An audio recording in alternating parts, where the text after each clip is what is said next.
Welcome to the Terrible Podcast with your hosts from SteelersDepot.com, where you can find all your latest and greatest Steelers news. It's Dave Bryan and Alex Kozora, always lit, talking Steelers. And now, here's Dave and Alex.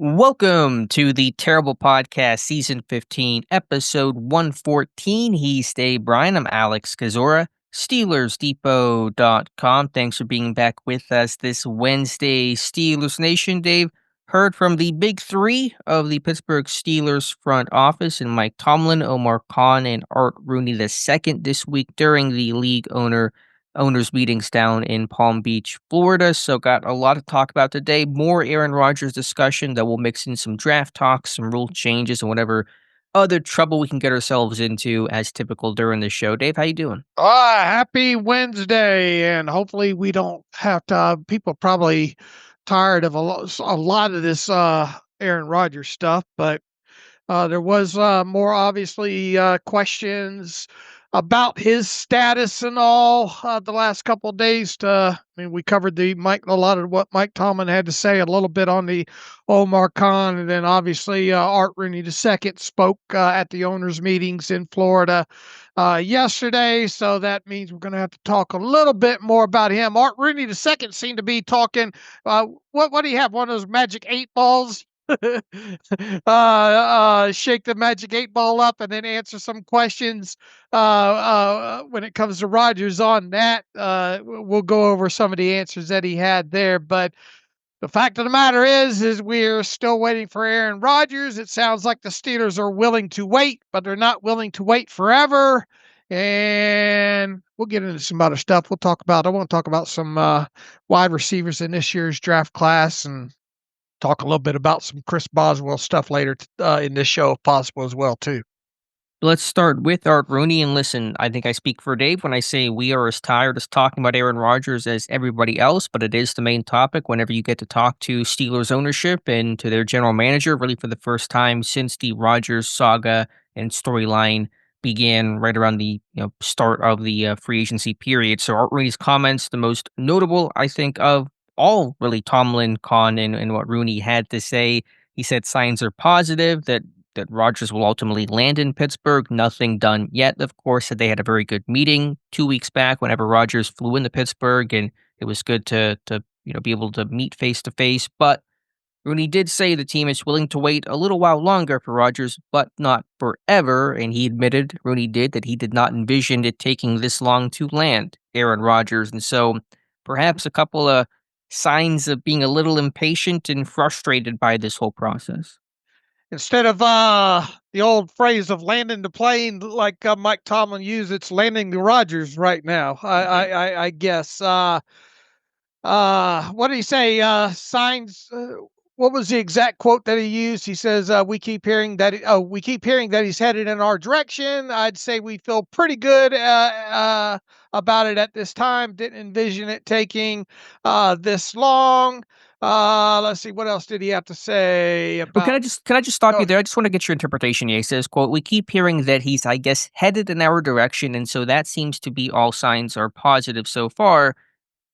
What do you think Rooney means whenever he says that he's hearing he's headed in our direction? Is he reading the media reports like us, or is that based off of internal communication? Obviously, meeting Aaron Rodgers, it almost sounds like Rooney's going, well, Pelissero says he's coming to us, so I guess he is. It's a curious phrasing for an owner who's met with Aaron Rodgers. Yeah, it does. I guess my takeaway would be there hasn't been a lot of really conversation since a week ago Friday. That he's, and they're probably not calling him every 30 minutes or sending him notes, check yes, no, maybe kind of things there. So I think they're just waiting on him to decide. He probably said, look, I'll get back to you. Let me think about it. And, obviously was back in California and had the throwing session with DK Metcalf over the weekend at UCLA. And then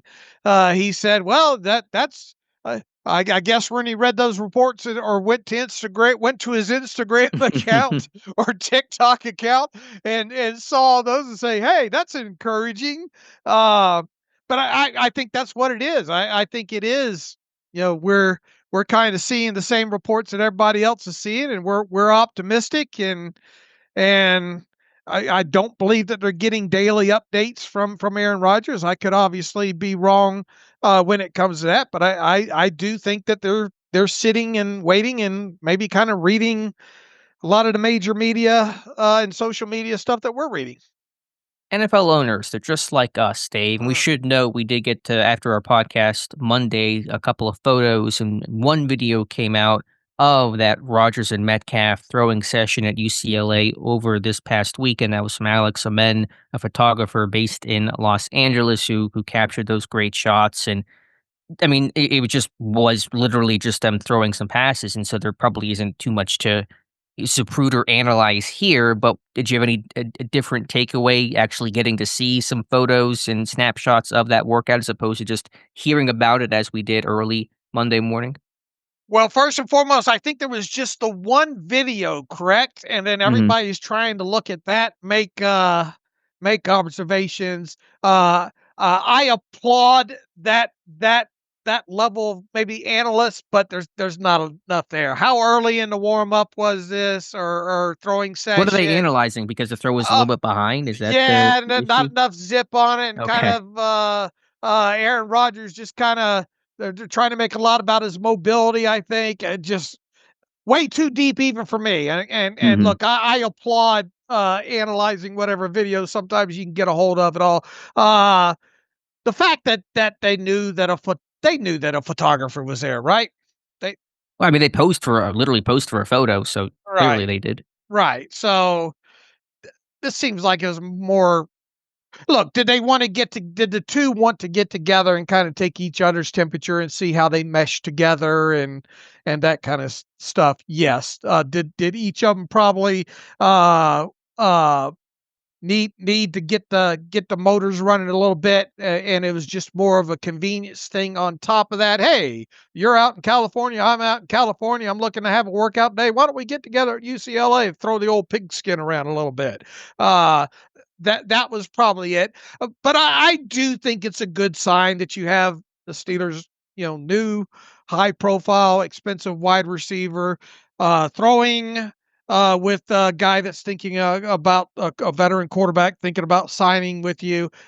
I that's a good sign. I don't Mhm. see how you can take it for anything other than that. But do I think there's anything more to read from it other than what it was? No. But do I think it was a good sign in totality? How can you not? Of course, and that's just the furthest sign, most recent sign that Rodgers will, at some point, agree and put pen to paper and sign with the Pittsburgh Steelers. I do think proximity played a role. I did a little more digging, and DK Metcalf bought a house in Los Angeles a couple years back, and so I imagine he was, as you said earlier, just in the area. But those two obviously connected, and it was, according to Ian Rappaport, a planned session, wasn't truly spur of the moment, and a lengthy workout and throwing session, according to Rappaport. To use your analogy from earlier about landing the plane, landing the Rogers, to me, this feels like the landing gear has been down for 2 hours, and you're just like, "Are we landing?" Like, the landing gear is down. Like, well, when are we gonna actually put wheels down? It just feels like, okay, Rogers has come to Pittsburgh, had a good meeting, he's working out with DK Metcalf. There's no other, to our knowledge, option for him to go somewhere else right now, unless he is still truly contemplating his future. Do I want to play again? Although we're seeing him on a football field throwing, would suggest he intends to play, wants to play. I know I'm asking the question that we're all asking, but what is the holdup? What is the wait? Why not put that landing gear down and actually Yeah, touchdown? Yeah, I get all that, and I know a lot of people continue to speculate, as we said about the whole Pat McAfee show coming up a week from today, I believe, or on the ninth, April 9th in Pittsburgh. Is he holding out to make some sort of to make some sort of spectacle and have some grand announcement in Pittsburgh on that show? Now, I think Pat McAfee's tried to brush that off a little bit but maybe he's just trying to tease it out a little bit as well. Now his buddy AJ Hawk sure doesn't seem to, and Aaron keeps, as has been noted, keeps a real small circle, even with his friends such as maybe AJ Hawk. Probably hasn't confided in too many people at this point of what his decision is. I think he's got to know at this point whether he is or isn't, and maybe here's something that was asked of me by Dave Weekly. I'm on his show every Tuesday at 4 Eastern, and Dave Weekly asked me, is he maybe watching to see what happens with this Brock Purdy contract with San Francisco? And my initial reaction to that was, well, that's going to probably be top of the market type stuff there. Well above what Aaron Rodgers might or could eventually sign for there. And then my mind raced real quick and wondered, well, Geno Smith's up there in age. Geno Smith is still working out a contract extension with the Raiders. I think that a lot of people are wondering, when is that plane going to land? That thing could come in more along the lines of kind of the Sam Darnold, I guess, numbers and all like that. Could Aaron Rodgers be waiting to see what an old quarterback like Geno Smith winds up getting from the Raiders to maybe use as one last negotiation ploy? I suppose. I know Pittsburgh reportedly has had that contract offer out to Rodgers for a couple of weeks now, basically since it sounds like the first day of the legal tampering period, or maybe right about there, right after Justin Fields turned him down. But there has been little reporting that money is the issue. And maybe it is, because there hasn't been much reporting on exactly why Rodgers has not signed, but I suppose that's possible. But then I roll back to what I continue to think. I don't think there's a lot of negotiation on the Steelers side. Here's the deal, Mhm. that this is what's in our budget. I mean, if you look at what all the Steelers have done up until this point, they have 74 players under contract. They've got a good idea of what the not a good idea. They know what their prospective cash spend is up until this point. They probably got a good idea what the TJ Watt contract extension is going to look like at this point when it comes to new cash. They've got one chunk piece of that puzzle laid out to be able to spend on a quarterback such as Aaron Rodgers on a 1-year cash spend. Other than it potentially maybe being a 2-year deal or something. Even so, the cash spend for year one probably going to be about the same. So I can't imagine, just based on what I know about the past of the Steelers and contracts and all, and the way they probably do business as far as valuing players and contracts and all like that. I can't imagine that there's much give or take. Much, maybe some talk, maybe about some incentives, maybe for the quarterback position along the, because they did this a couple of years ago, obviously with Mitch Trubisky, but on a much lower price point and level. I was also asked, by, I think Dave Weekly said something along the lines of, might he be waiting or wanting some sort of guarantee in the draft and the Steelers in the quarterback, and no way in hell would the Steelers go out and say, we're definitively not drafting a quarterback, Aaron, this year, Mhm. right? I Be mean, foolish to. it would be foolish to. You're right, especially if you're going to sign this guy to a 1 or 2 year deal, only have guaranteed money in the first year. If it's a 2-year deal, you can't do that. It would behoove yourself to be upfront and honest with the guy as well. Look, we're probably not going to draft a quarterback in the first round, but we can't guarantee it. But look, if there's a quarterback in the second, third, fourth, or whatever round that we like, we reserve the right to go down that route. They shouldn't leave a mystery when it comes to such a thing. So I can't see where that would be a stumbling block. I just think at this point, Alex, I think it's just up to Aaron to decide, and who knows? Maybe we're going to get to April 9th and we're going to say, aha, well, we know now he just wanted to get to the Pat McAfee show and make his decision. I was skeptical of the idea, but the longer this thing goes on, that it's going to be a date to be circled, assuming this decision has not been made by by April 9th, for the Pat McAfee show. So we'll certainly be paying attention to that very closely. Just as a quick sidebar, I agree. I don't think Pittsburgh would offer any sort of guarantees to Rodgers about we're not going to draft a quarterback. I don't think Rodgers would ask of that either. I think he understands his situation. He's a short term play, not a long term play. I do wonder. Maybe that was one reason why Justin Fields did not sign back with Pittsburgh, because I think because the thing about Fields was he wanted the opportunity to start wire to wire an entire season. That was his real big sticking point, understandably so, given how things went in 2024. And if you draft a quarterback and even the third round, you're going to have some level of competition. If Fields stumbles, there might be some calls for a rookie to come in and see what he can do. And I'm sure Pittsburgh, if asked, would have told Fields, we can't guarantee about what we're going to do at quarterback. We may draft somebody in the first round. That's possible, especially a month ago when their quarterback clarity was probably less than what they're sitting at right now. And maybe Fields took that as a sign of, I don't want to take that chance. I want to go somewhere else. Plus, the guaranteed money in the second year probably didn't hurt. Yeah, money, that's probably number one. But I think maybe there's a combination of factors there. But anyway, to bring it back to Aaron Rodgers, I don't think that's an equation. It certainly should not be if that is a factor. I just go back to, I think Rooney's kind of reading through the words and the body language a little bit of that frustration. Didn't realize it would take this long. The most curious comment, maybe not most curious, but the most weighty comment Rooney made was, "We're willing to wait a little while longer, but not forever." What do you think that means? What is forever to Pittsburgh? Do they have a deadline? It feels like that would have to be the draft, right? I would put it further back. I think by the start of OTAs, I think it's hard to bring your team together for the first time and still have that open question of who's your quarterback, where your players get asked about it and your players just frankly are uncertain themselves. Mason's taking quarterback one reps, not knowing if Rodgers is going to decide the next day he's coming and all of a sudden he's the guy. And I think it's really important for Rodgers. I know he skipped OTAs last year, had that vacation. I think it's really important for a new quarterback to come in and be with your guys every step of the way in practice, even for the voluntary OTA portion, to miss that crucial development time, get acclimated into the offense, start working with teammates, they start working with you, build that chemistry.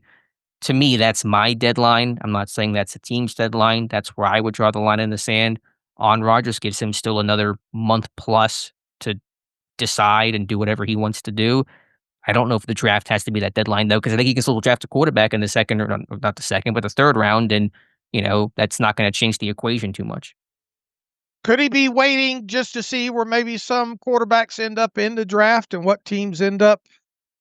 But what teams are going to jump in to miss out on a quarterback in the Right. draft? I mean, the Giants aren't going to jump in even if they pass on a quarterback, unless something happens with Tennessee somehow not taking Cam Ward at number one, which seems unlikely. I just don't think the draft dynamics going to really change anyone's equation. Right. I mean, and we went through this exercise when we were wondering if Shadur Sanders and all like that. I mean, there's just not that even after the draft, if the two quarterbacks in Sanders and Cam Ward end up going, top 10. I mean, obviously you got the Titans out there, right? You got potentially the Browns that could go quarterback, and really who else? You mentioned the Saints, yeah, but they're holding on the car, it sounds like, unless that Right. situation were to change. But so I think even if you're Pittsburgh, if Rodgers is there or not for the draft, your approach is the same because you're still looking for a long-term option. And so if somebody's there to be that long-term option, they don't want to play a rookie anyway. Mike Tomlin does not want to play a rookie. He's been going through veterans. He's in that win now mode, and that does not mean, going through the growing pains of a rookie and figuring out what that guy can and can't do. He wants a veteran. So to me, I wouldn't use the draft as a personal deadline. I think OTAs is where I'm sitting at in terms of the forever point for Pittsburgh. Yeah, and you most definitely would like to know going into OTAs for all the reasons that you just mentioned there. And you believe that Rodgers should and needs to be there for OTAs, even though it is voluntary? Oh, absolutely. Because there's already going to be enough backlash with the time that it's taken for him to sign and make the decision. And obviously the draft will have come and gone at that point. Yeah, I know it's not a mandatory thing, but he is coming in, and you got to get this thing off to as good of a jump start as you possibly can. So it's a mandatory, non-mandatory.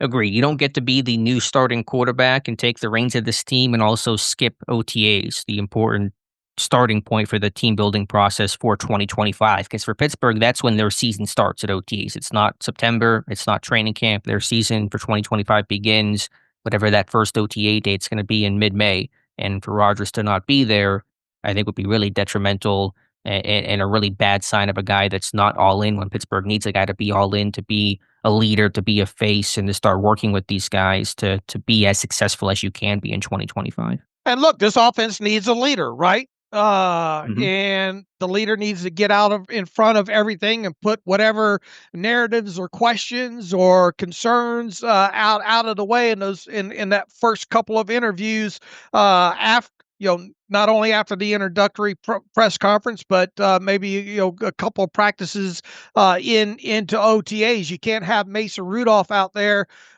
saying, "Well, I'm prepared to be the leader of this team, but I'm not sure if I'm still waiting to know if I'm going to be the leader of this team. So I got to be careful how I'm going to answer questions here on this, because a week from now I might be number 2 on the depth chart."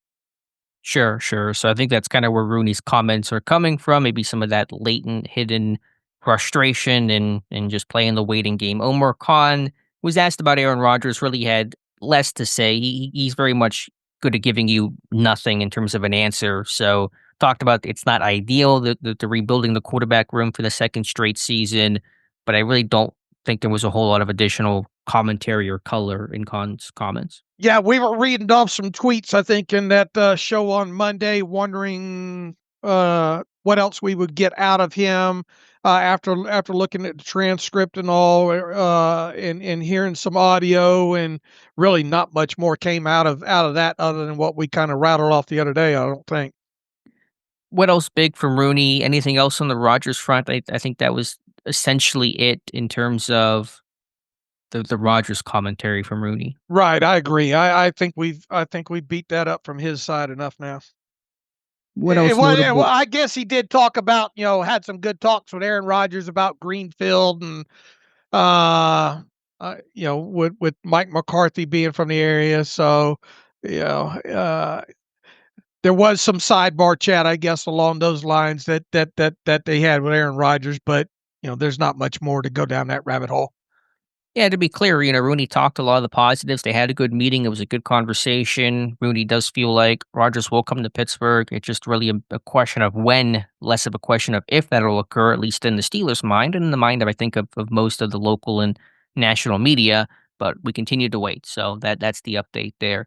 Other things Art Rooney had to say, of course, he's as excited as anyone about the Ireland game. He pushed really hard, pushed Roger Goodell to make that happen for Pittsburgh to be the home team for that Ireland game in Dublin at Croke Park in 2025. Says the man has been through the roof. Big joke to Goodell that they need more tickets for this game for Steelers fans, and so that's all a really, really good sign. Yeah, and a sidebar to that, the league announced or added Green Bay right to the list of teams with rights to Ireland. What do we make of that? Certainly could be a sign. They're only one of 5 teams to have marketing global rights to Ireland, and so they also got it to the UK, I think another country as well, so it wasn't just Ireland, but there's been a lot of rumors and speculation the Packers will be the opponent for the Ireland game. This will certainly further that thought. And is it the speculation still like week 5, I think? I think September 28th, I believe, is the date that's been floated. About, I don't know, that's week 3, week 4, somewhere around there. Sure. Would Pittsburgh take their bye week after that? The NFL gives teams the opportunity to elect to have their bye after their international game. You don't have to do it. You can decline and say put it somewhere else. What do you think Pittsburgh's approach would be? Because that's an early bye week for them. Yeah, I would think that they would try to take it there personally. Be interesting. What was I don't know what the bye week rules were kind of like the last time on that London trip. The international state of the game was different back then. It was more in its infancy. When was Pittsburgh's bye week? Is that 2013? I always forget it was 2012 or 2013 after the Minnesota game. I don't remember specifically that It far was back. 2013. They did have their bye week right after that London loss. And so that was a week 4, September 29th. We'll see if the same plays out in 2025. When's the last time they've had a bye week prior to, let's say, week 6? It's a good question. It may have been that year, 2013. It feels like they generally are kind of smack dab in the middle in terms of their bye week. So it would, like I said, it'd be early for them. There's obviously good reason to take the bye week, but I think Pittsburgh has generally enjoyed having a later bye week. 2023, they had a week 6 one. Okay. And Before then going out to they had a divisional game, and then against the Ravens, then they went out to play the Rams after the bye week. And then I was going to mention this as I was looking it up, the COVID year where they had that surprise bye week of week 4 when everything got moved Right. around and all that kind of chaos. So I guess that also qualified. So we'll see again. Teams can take the bye week or not. We'll see if Pittsburgh does or does not. All right. Let's see. He also talked about the team voting to be in favor of banning the tush push as the rule was proposed, or as the proposal was stated, meaning merely off of the quarterback sneak. Yeah, I didn't. What was the exact language on the proposal? I never actually took the chance to read. I What didn't was that? either. But Green Bay? I took it that long story short, and I kind of theorized maybe this would be the case. They have tabled this until later on in the offseason to continue talks on it. I will not be surprised if this thing ends up just being tabled more, because there seems to be a lot of talk about, okay, is it only going to be related to more the quarterback sneak, or if we're going to go this route, then we're opening up Pandora's box to, is this being pushing players down the field, in other situations. If we're going to go down this route of player safety, pushing a player and all like that, don't we have to look at all instances of that? And I kind of felt that might be the case, but to kind of surmise, it felt like Rooney was saying and made sure to say that we were in favor of banning the tush push as the proposal was written, meaning i.e. on a quarterback sneak situation. Yeah, there is some nuance to this, and I didn't realize this, that in 2004 they removed language that had made it illegal to push players downfield, and they cited the difficulty for refs to be able to see some of that stuff from far away, who's pushing who, is it the defense or the offense, and the difficulty in making that call. So they did put in a rule that made that illegal for the field goal team, where the defense couldn't scrum the middle and push up field, and so that is illegal, and that's what Mike Tomlin cited earlier this week about why he kind of was in favor of banning the tush push, because it was illegal for field goals. It should be illegal for the offense. It's the same principle. So some language, as you said, to probably clarify here, tabled, but they're going to have to decide. Now, the reporting was that this week there were 16 teams in favor of banning it. They need to get to 24, so they need 8 more in their favor to ban it, and maybe they'll spend the next month and a half trying to push those votes to the yes side on the ban side. That's a lot of votes to have to push through in a short period of time, right? It is. It is. So maybe the expectation would be that the push will last at least one more year, but we'll have to see what happens in May. All right. He also talked about at least for one more for a year, they're going to they're going to utilize the touchback going to the 35, and doesn't sound like Art Rooney's that big a fan of that. What did he say? I didn't catch the commentary on the touchback specifically. Let's see. Art Rooney II on moving touchbacks to the 35-yard line for 2025. He says, it's okay. I'm not 100% sure I'm in love with this rule, but we'll see how it goes for another year. All right. Yeah, fair enough. Yeah, I thought maybe there could have been some other decision there to incentivize returns or at least create more returns where moving the kicker back 5 yards would have been a better way to try that first season as opposed to touchback. Because listen, if you get a touchback on the 35, you got a short field to work with. You're one first down, you're dang near midfield at that point. So that does feel a little much, but the thought will be okay, teams will just stop kicking the ball in the end zone, and they're going to incentivize the return and then tackle people, the return team before the 35. And so a lot of drives will start at, say, the 30, the 29, the 32, and that'll kind of be the idea. And so the NFL believes they made kickoff safe with the dynamic kickoff rule, eliminated those car crashes that was the big issue. And now they want to create more returns and had that return rate be at 60, 70%. I still think it was in that 30 to 40% range last year. And so I think this certainly will do that. And for Pittsburgh, who had the NFL's worst kick return team last year in overall average, I mentioned before, one of four teams to get worse under the dynamic kickoff model. And Cordero Patterson had the worst kick return of average of anyone with at least 10 returns last year. And so this is a big deal for Pittsburgh. They need to have a much better return team. We'll see if Kenneth Gainwell can offer that, maybe somebody else, but it's got to get better. All right. The other thing, I guess, kind of rules related, the Steelers had the league proposal that passed that will allow teams to directly communicate with free agent players during the league's legal tampering period leading up to free agency. Art Rooney said, I do think it's an improvement in terms of really being able to talk to the player himself and rather than just his agent in that negotiating window. So, we think it's an improvement. So in other words, we get Mike Tomlin able to sell these guys a little harder. Yeah, I mean that's certainly good for Pittsburgh, but I think it's a smart rule change overall. Now it is, I think, a 1-year trial, and there's a cap of 5 free agents you can talk to utilize these video calls. I don't know all the parameters of how long those calls can be and all that kind of stuff. But if you're going to go pay a guy tens of millions of dollars, be nice to talk to him at least in a video conference call version form once before you give him life changing kind of money. So I think it's probably an overdue and smart change. The Steelers don't need more than 5 anyway. That's true.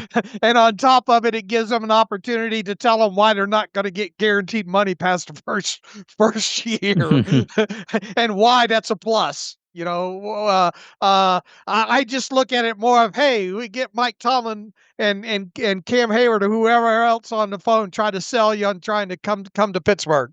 Yeah, certainly Pittsburgh leaning on Chamber of Commerce in there. Right, what they do best, which is the sell of it all, the presentation of it all, because they're not going to be winning out, and financially, they're not going to win those battles too often. I don't know what caused me to want to go back to this real quick. What do you think about our buddy Joel Corey talking about the DK Metcalf deal a little bit after the fact? And we knew this. I kind of knew Joel Corey, kind of what his synopsis would be on this. And we had the emergency podcast and some people trying to say that making a too big a deal about the Steelers and the guaranteed money past the first year.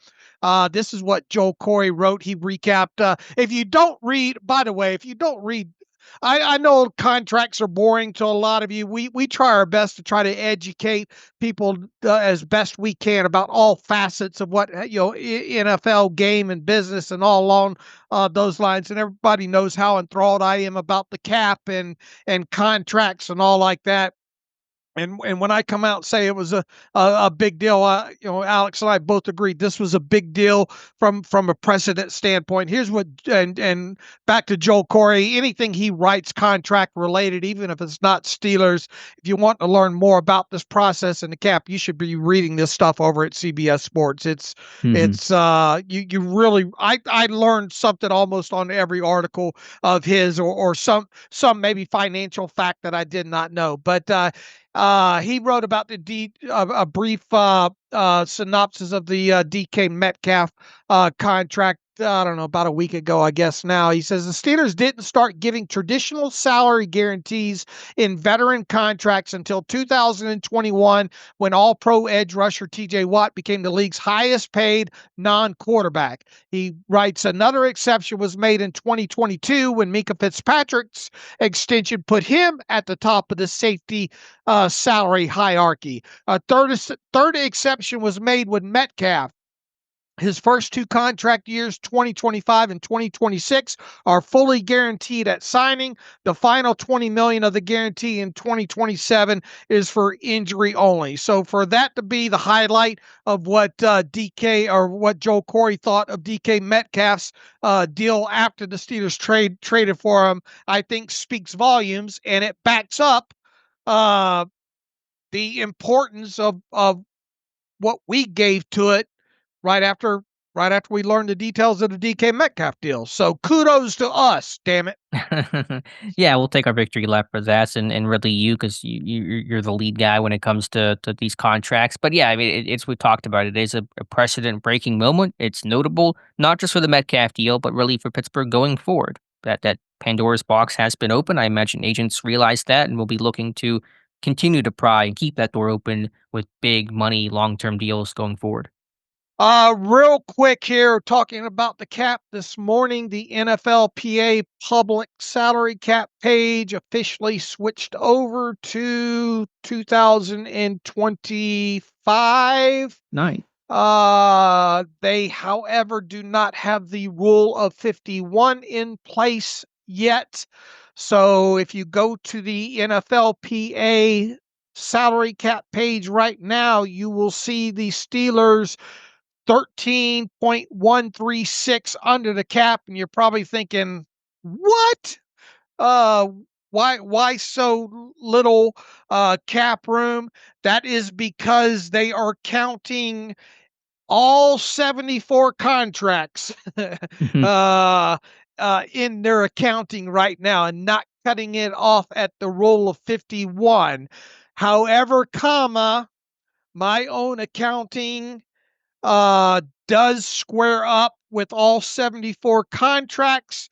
And if I was to use all 74 contracts and then come out with what they would be under the cap, with that, it matches exactly what the NFLPA has. So it's sort of if we didn't have this podcast, I'd take a vacation day here, Alex. This is a big moment when it comes to accounting with those things, and then now we wait for the NFLPA sheet to put into effect the rule of 51. If you want to get more exact about this, that would mean that the Steelers are, according to my rule of 51 accounting, 34.436, almost 34.437 under the cap as we sit here today in real time. It's a level of zen that few men have achieved, but Dave Bryan has done it. I have lost hours of sleep when things don't match at this time of year. So I can sleep comfortably at least until the next snafu that I have. Right, for now, but we'll take it all the same. So good update there. And right, I think what Joe Corey said matches our thoughts, and the Metcalf contract really had its own unique precedent breaking moment.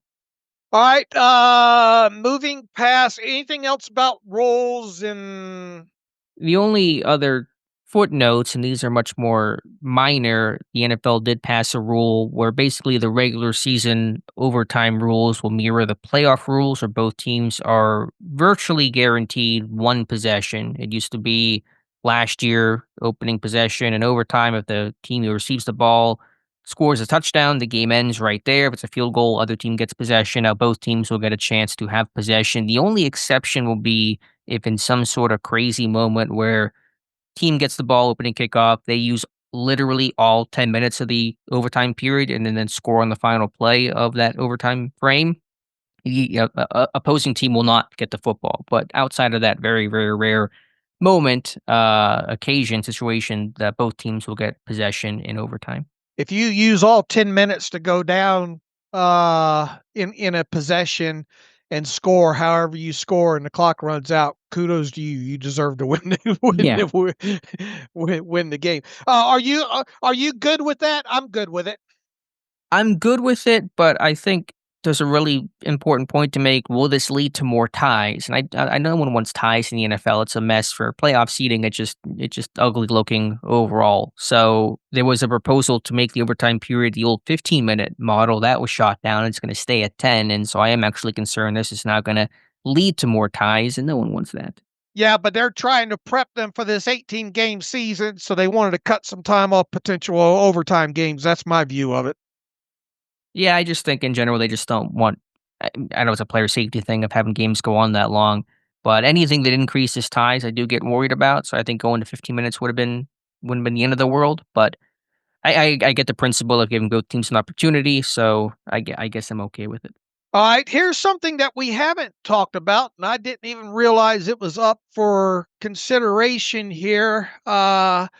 I know limited about it other than kind of how it's stated. NFL's official records to finally incorporate all America Football Conference statistics Mm. for, let's see, so they're going let's see, for 75 years, the exploits of those who played and coached in a long defunct professional football league that was an early rival to the NFL have been mostly ignored, lost in the explosion of interest in statistics and the merger of the AFL and NFL. Until now, included in the competition committee report to NFL owners in advance of the annual league meetings was notice that the statistics from the AAFC players, coaches, and teams will finally be incorporated into the NFL's official records, just as the AFL records were incorporated into the NFL's record when the merger was completed. The report was officially approved by the owners in Palm Beach on Tuesday.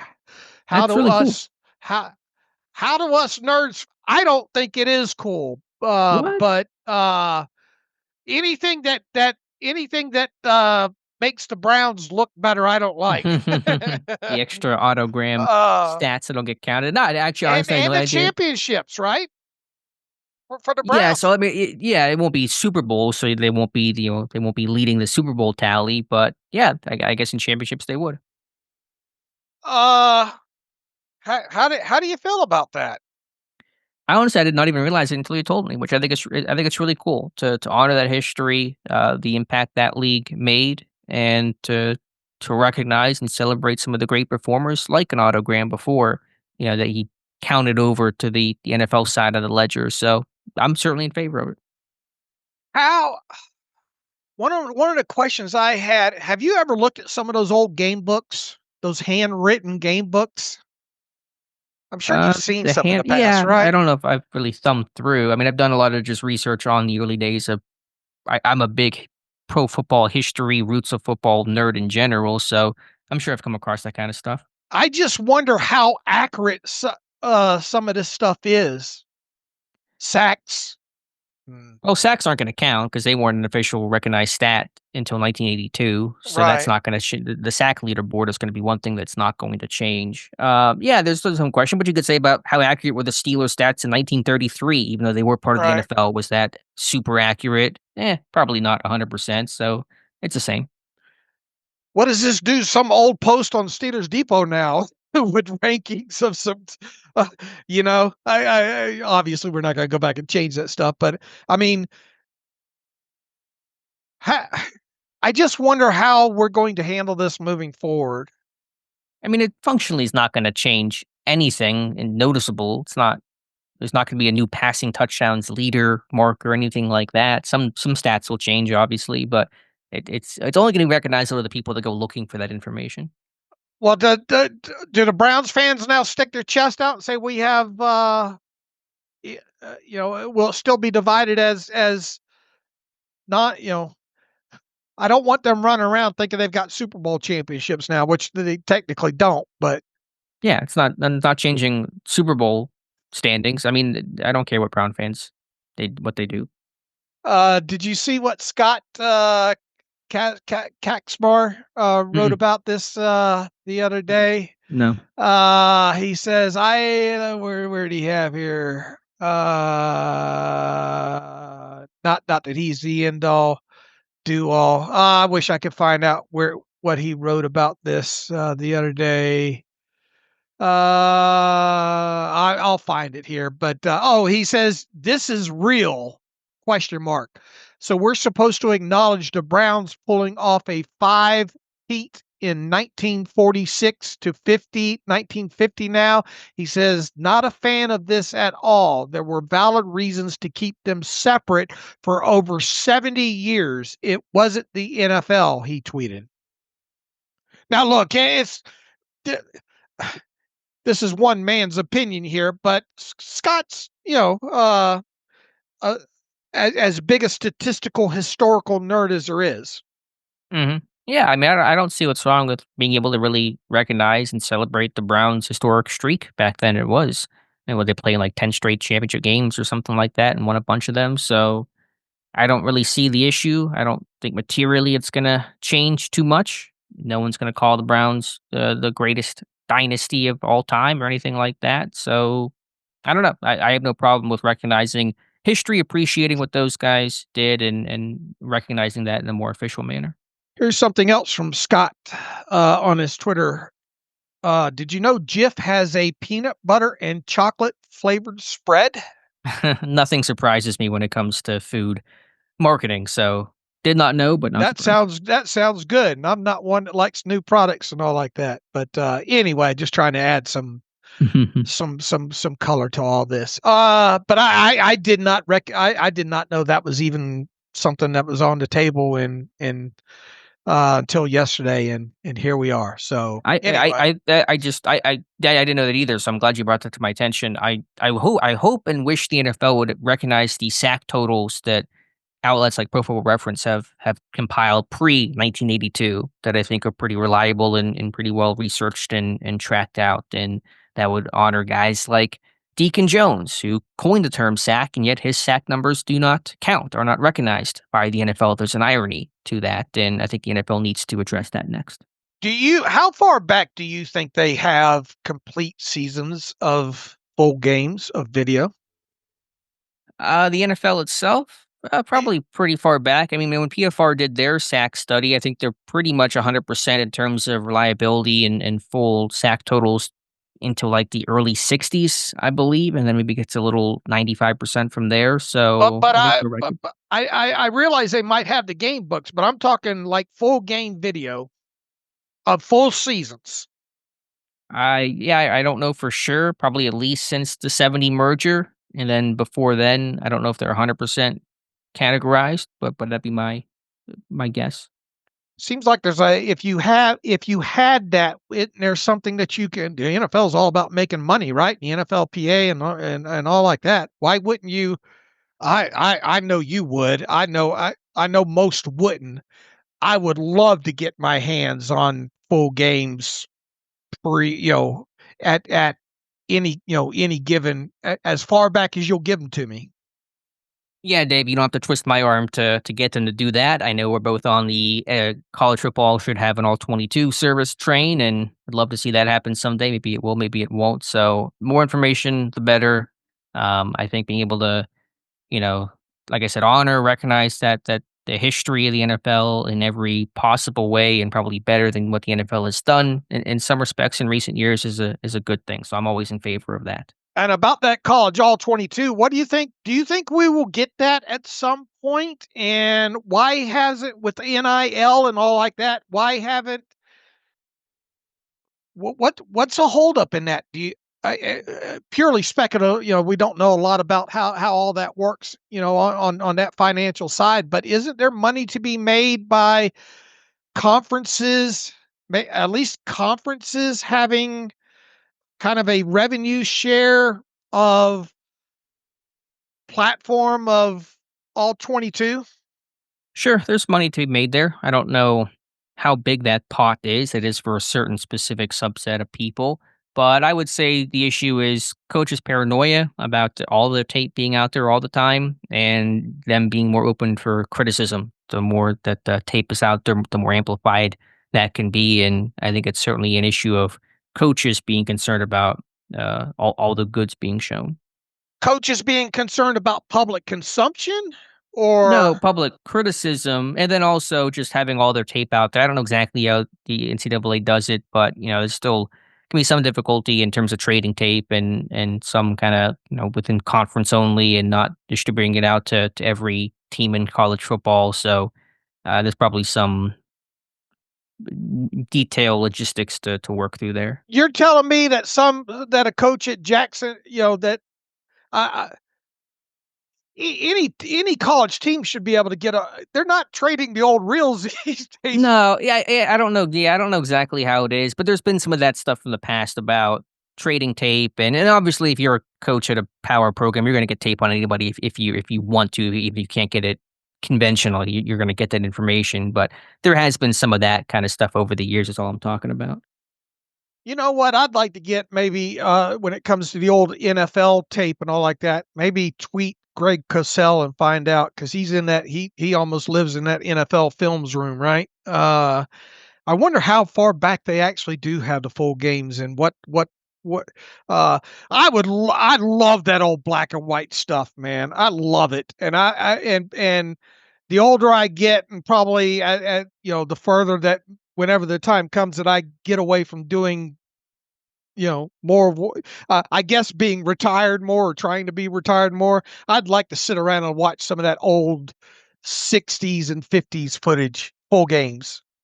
Yeah, full games would be great. I mean, there is certainly some footage out there from the 50s. I think it's even the earliest Steelers footage. I think is a game in the 40s against Washington. I want to say is out there. At least a large chunk. I don't know if it's the entire game. It might be just a 20-minute highlight reel from the game. So, I mean, really, I mean, the first big televised game was what the 58 game, the greatest game ever played, and so that wasn't the literal first televised game, but that was kind of when football really became on the map television wise, and so maybe early 60s is how far back full games go for all teams would be my assumption. All right. Note to self, tweet Greg Cosell. All right. Slide All into right. Costello's DMs. Enough of us nerding out there, I guess. Yeah, yeah. One other rule change that was not passed. Detroit had a proposal that would not make illegal contact defensive holding an automatic first down. That was rejected, and so it will remain a first down in 2025. Replay assist was also expanded. I didn't exactly get clarification on what that has been expanded to, but basically replay assist can still help picking up flags, although they still cannot throw flags that were missed by the officials. And I think of so many words, Art Rooney said something along the lines, we don't want anything that's going to slow the game down. I guess, but I'm team get it right, and I prefer to get it right. And if you can get these things done quickly, which I think you can, use replay assist to quickly get calls made. And I'd rather get it right and take an extra beat than get it wrong and save 2 seconds. And I think we're going to have sharks with laser beams now too, right? Yes, and by that you mean the first downs will be measured electronically. The chain gang will still exist as a backup system. Now, this is just it's not for every first down. It's just for those, close calls where the chain gang would typically be needed to come out and measure. The ref will still be spotting the football, and then from there, electronically, it'll be measured in terms of did it reach the first down marker or not. UFL is already using that. I saw one instance of that in its opening weekend, and the NFL will be implementing that in 2025. We've got to be not too far off with technology of the spotting even having some sort of like a GPS or something in it where the head, like it has this beeper in it or something, some sort of mechanism that the referee walks until beep beep beep beep beep beep beep beep, beep and then you put the ball down where it last ended, in an appropriate part of the field, right? I mean, we can't be too terribly far off where even spotting the football becomes less of a question because of technology and chips and laser beams and sharks and drones and all like that. I'm sure that day will come, although it is more complicated than I think some people think. The NFL, or excuse me, the football is not round, and so that can make it more difficult to measure these things. I think it can be messier in piles. The ball moves forward, but where's the guy down? There's just a lot more to it than say tennis or even basketball. There is a chip in the football already, but in terms of measuring that confidently, I think we're still probably a little ways away from getting to that level of measuring and spotting. All right. So in my lifetime, I want that. I want full games going back at least to like the 1950s. I want college all 22. What else is on my before I die list? Just having a balanced salary cap spreadsheet and Yeah. do all those things, and Dave Bryant's good to go. Yeah. Guaranteed contracts, I guess. Fully guaranteed contracts. Will we see that in my lifetime? I thought we would have seen it a lot sooner, and so I'm surprised it's taken this long. But I'm sure in your lifetime, you got some years left in you still. I don't know about that, but okay. All right. All right. Where to? Let's see where to from here. Let's talk anything else from Tomlin. Anything else from the big three: Tomlin, Khan, Rooney that we should address. I don't believe so. Rooney said he feels like Pittsburgh's had a nice offseason. Would you agree? That Uh, chuckle may suggest otherwise. Look, it's a big deal what they did with DK Metcalf. Huge deal. We don't talk Uh, about that enough because the right, quarterback has taken all the oxygen out of the room, but that is a massive move. right. That is massive from several standpoints from for this organization, for the need, everything that goes along with it. Free. You went out and did a 1 year high dollar deal with a guy like Darius Slay. Outside of that, the level of sexiness. We talked about how many guys over the Cam Hayward hierarchy mark, right? And it ended up just being one, right? DK Metcalf. So Mhm. and we thought maybe there would be. Where did I go on a record on that? I kind of wondered if we'd even get one. I think, and even though it came via trade, they did do that. But I mean, outside of that, in totality, you got to divide this thing up, and you really do have to take your hat off and hand it to them for doing what they did with DK Metcalf. But outside of that, now look, we still got an Aaron Rodgers. I mean, we still got a quarterback contract to go, and that will be pretty significant in and of itself, assuming that this gets done with Aaron Rodgers. So I think we have to wait till the ink is dry on that. But overall, I mean, for what they did with DK Metcalf, for what they did with Darius Slay, they filled in some obvious, somewhat holes throughout the rest of the roster there. I would have liked to seen them maybe do something with the defensive line a little bit more significant than what they've done. I think there's a hole at tackle still on the depth chart that they probably should have addressed by now. But it was above okay. That's probably a fair way to look at it. I mean, I think the missions were offensively add more playmakers, add more potency and juice to the offense. That's been accomplished by adding Metcalf and to a lesser degree Kenneth Gainwell. Defensively, the goal was to really shore up that run defense. That is a more outstanding question without the investment in the D line. They've added some depth, some rotational pieces, but no starter. I was disappointed to see Landon Roberts leave, and Malik Harrison to me is a downgrade as an inside linebacker, although he'll offer more on special teams. I think they made some smart moves in the secondary. So, I'm generally fine with the moves they made. I think they do have that question with the run defense, the D line. The draft will hopefully be the place to answer that. It needs to be. And then I'm with you. The offensive line depth has not been addressed, and is a big concern that's not being talked about much. And so, in terms of the guys they brought in, I'm generally fine with them. Harrison a little weaker on, but there's still some holes to fill. This is an appropriate time to pour one out for John Kaminsky here too. Yeah, your guy retiring, a lot of injuries, unfortunately, in his career. He's somebody that you've had your eye on and once hoped that he would come to Pittsburgh, went to Detroit, had some success there, but he officially announced his retirement earlier this week. All right, but I want to talk some draft stuff specifically. I think some wide receiver stuff today. But before we do so, you want to talk real quick about what I wrote about Chris Boswell? Yeah, go ahead. You wrote about basically why Boswell could and should cash in big this summer. Yeah, and we've talked a little bit about this throughout the off season here, and I finally got around to putting pen to paper to it and all, and explaining my thoughts on why I think it should and could happen.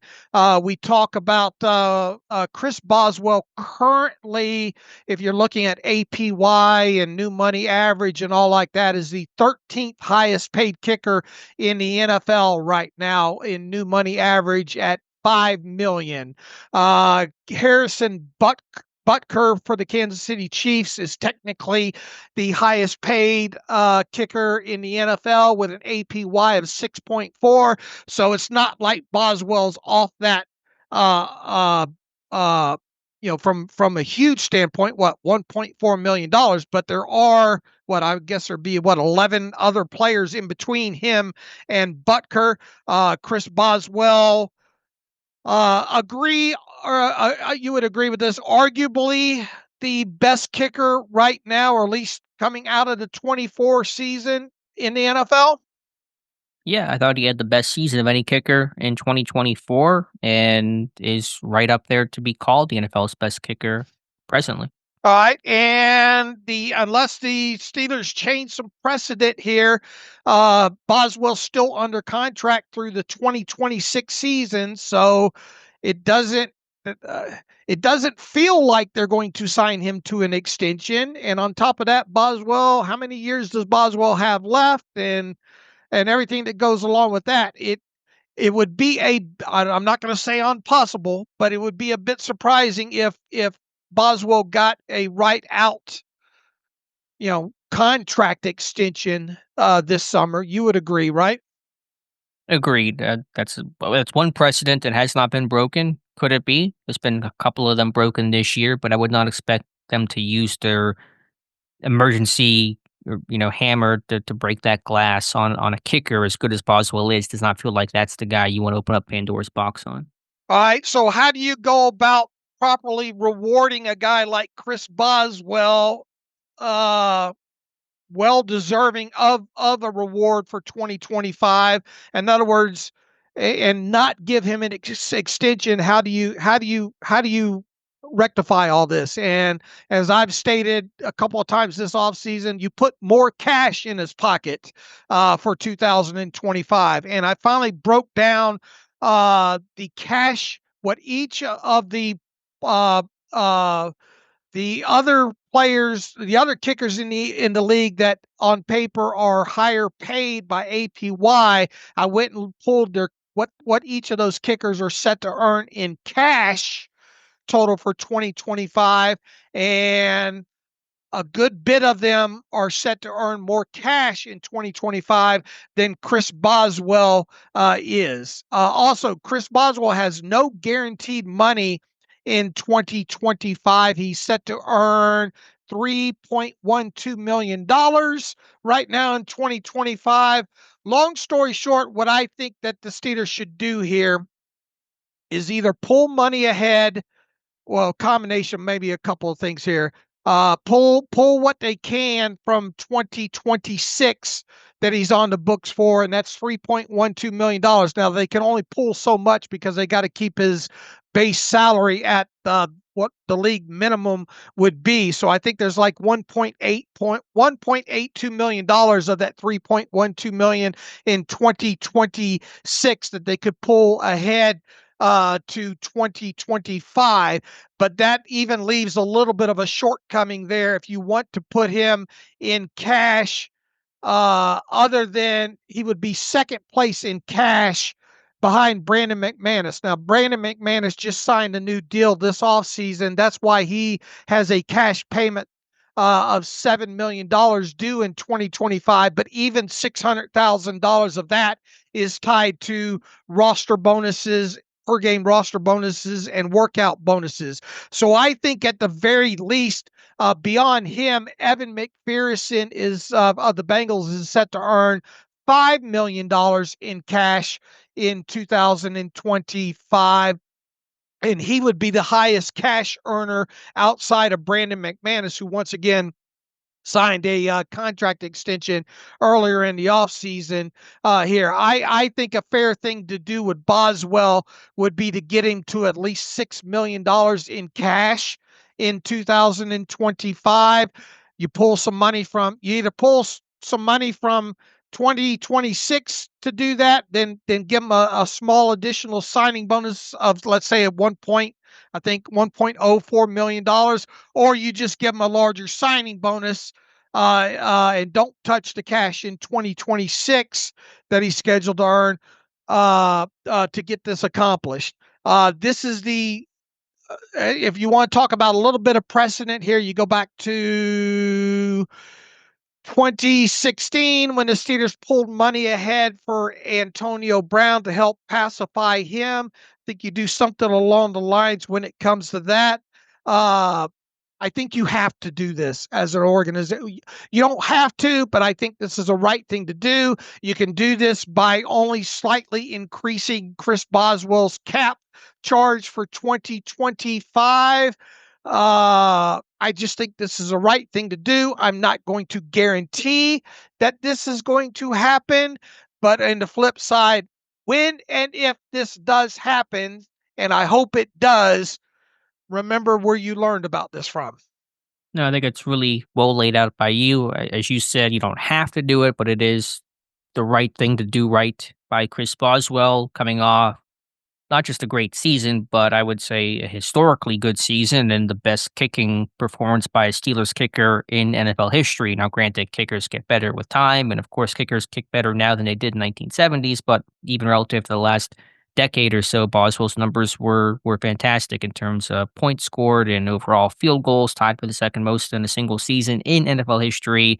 His success from 50 plus, the consistency, reliability is off the charts. And so, yeah, you probably don't want to do the extension 2 years out, but the remedy is to move this money forward. It's earned, it's deserved, and I'm all for it. Yeah, it'll be now as far as timing when this would happen, I would imagine that it would be closer to the start of the season. You want to make sure he gets through training camp and preseason, and the wheels hadn't fallen off and all like that. But on the flip side, if I'm Chris Boswell, I'm not kicking that many balls through the offseason. Yeah, that's probably fair overall. Not that he does a ton of work in training camp. It's obviously pretty light for the specialists, but there are some kicking days, some special teams periods where they focus on field goals. So we'll see if another leg gets more action this summer. We both agree that this should happen, though, right? Yes, I agree. I think the timing of that is right, and we'll see who the other kicker is. And just a quick little teaser and tie in there. Had our first kicking draft profile go up this morning All on right. kicker Ben Sauls, who came in for a local visit, walked across the other side of the facility to go to the Steelers and meet with them. And so have a little report up on Ben Sauls, the rare left-footed kicker. Don't see those guys too often, but Sauls is one of them. All right. Shall we talk some draft stuff now? Yeah, let's talk NFL draft here. We're in April now, Dave, and so we're officially in draft month, and so it's drawing pretty near. Let's talk. You want to talk some receivers today, Dave? Yeah, I want to talk about some receivers today, and I spent the last couple of days really going deeper into some of the tape of some of these wide receivers at the top of the class and looking at the Steelers' needs and the likelihood of George Pickens staying in Pittsburgh at least through the 2025 season. My big 30,000 view of this wide receiver class overall is probably on par with people that have been further along in the process of evaluating this draft class. I don't think it's a great draft class overall. I think it's very, very top heavy with Tet McMillan. I'll read off some names that I personally think are, let's quote unquote say, first round draft capital worthy. Okay. Tet McMillan, I think that's goes without saying that a lot of people have Tet McMillan out of Arizona, probably wide receiver 1. What is Travis Hunter? Regardless, that guy's going to go in the first round. I think a lot of teams will look at him at a wide receiver. I think some will obviously look at him as a corner. I think a lot of them will look at him maybe a guy that they can go both ways on that. But he's what that guy does on the football field at a wide receiver position and what he gives teams, especially as an out wide player. And look, Tet McMillan is an out wide player as well. Nice average depth of target. I think Travis Hunter is part of that. I believe Matthew Golden out of Texas is another guy that's going to be first round worthy. And then beyond that, Alec Ayamanor, I got to go deeper into his stuff out of Stanford. This guy, pound for pound, Alex, and let's exclude Travis Hunter, this might be the second best wide receiver in this class. What do you like best about him? Just everything. Ability to get down the field, played a lot out wide, average depth of target, yards after catch, and ability, the ability to work in short space, long space. Crappy quarterback situation for this guy to do what he did. A good contested catcher, I think, top to bottom. Good route runner, savvy. There's probably not enough being said about this guy and his place in the draft class. At worst, this guy is top of the second round worthy, but very extremely talented player. Probably still a little bit underrated overall because I think he only played like what two years of college football and all, but an extremely talented wide receiver in this class. So I think it's Tet McMillan. I think it's once again Travis Hunter. I think Matthew Golden. Alec Manor out of Stanford, and then I think Jalen Noel, specifically when you're talking about maybe slot guys. So both of the Iowa State guys, Jaden Higgins and Jalen Noel, are in that group. So I think I built like a 5 or 6 long list of guys that I think that are first round, top of the second round worthy here. What do you think? Burden. I was going to ask you about Luther Burden. Yeah, there's a lot of red flags when it comes to Luther Burden. First and foremost, career production, 60% of it came out of the slot. The average depth of target, a real good yards after the catch guy. That's where I think he holds a lot of his plus side. But I wonder how much this guy feels like he's going to be to utilize what he is now coming into the NFL. Feels like it's got to be very scheme specific. The stuff that he did get down the field seemed to be schemed up for him, slot fade, stuff of that nature. I don't view him as a slam dunk first round talent, whereas I know there's some people in the draft community have him wide receiver 1. I don't see it. Yeah, I think certainly his 2023 season was better than 2024. There was a lot of rough quarterback play with Brady Cook, who was hurt, throughout 2024. I've watched him more casually as I've watched others. I mentioned before his teammate Theo Weiss Jr., some other tape that I've watched. I think a guy's really dynamic, big time playmaker, clutch in huge moments. Post catch, as you said, is really good. There are going to be those concerns about route running and running the route tree. It's almost a little Malachi Corley from Western Kentucky last year, a guy that was built the same way, but there wasn't much of a route tree. And it's kind of okay. He's got to learn how to play the position. So I do get that on Bird, but I think the talent is maybe the most talented receiver in the class. Just can you refine that talent and get him to really develop it to play the position more technically will be the concern there.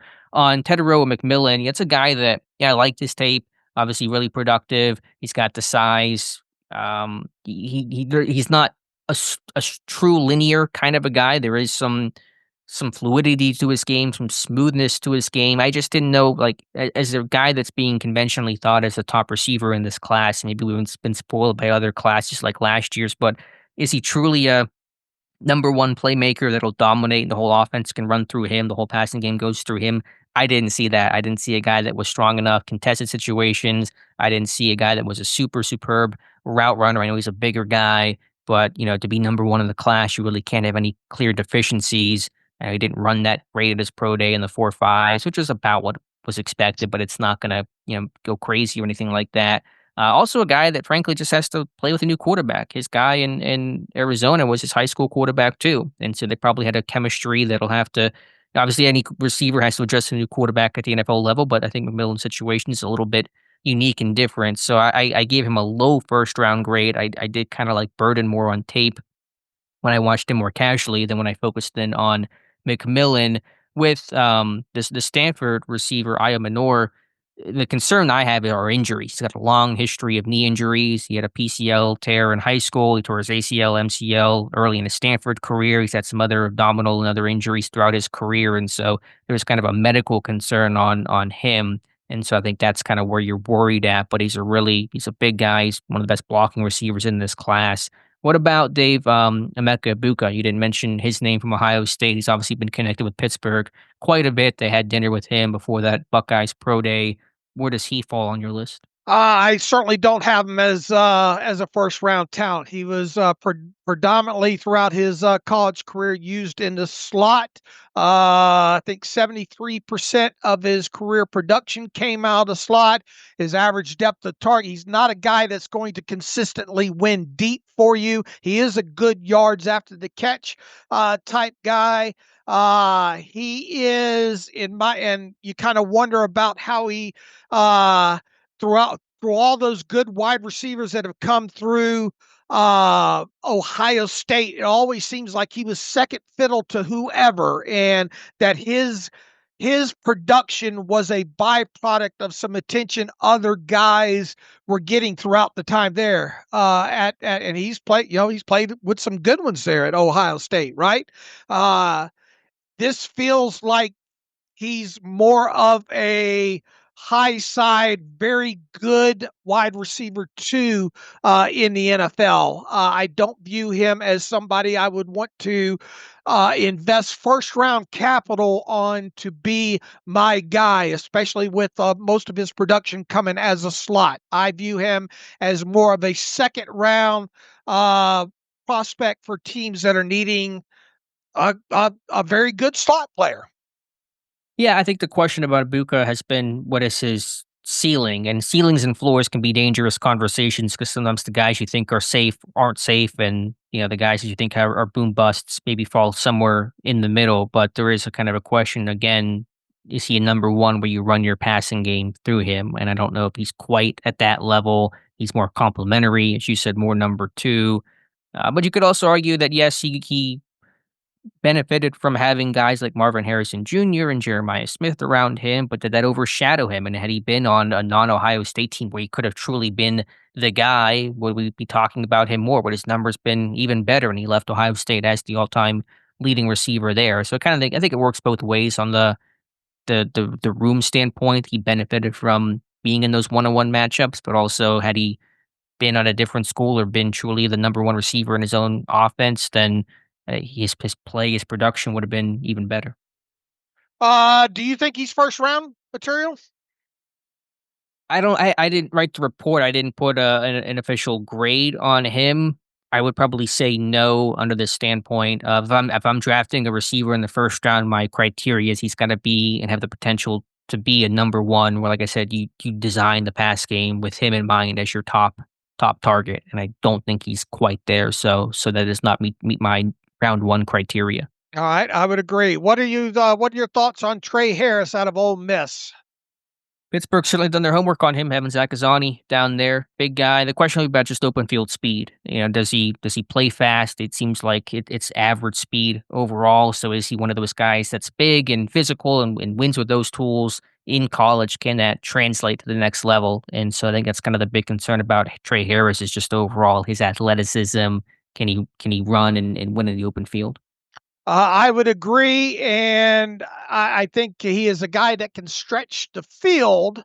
I think he is a guy that I kind of worry about.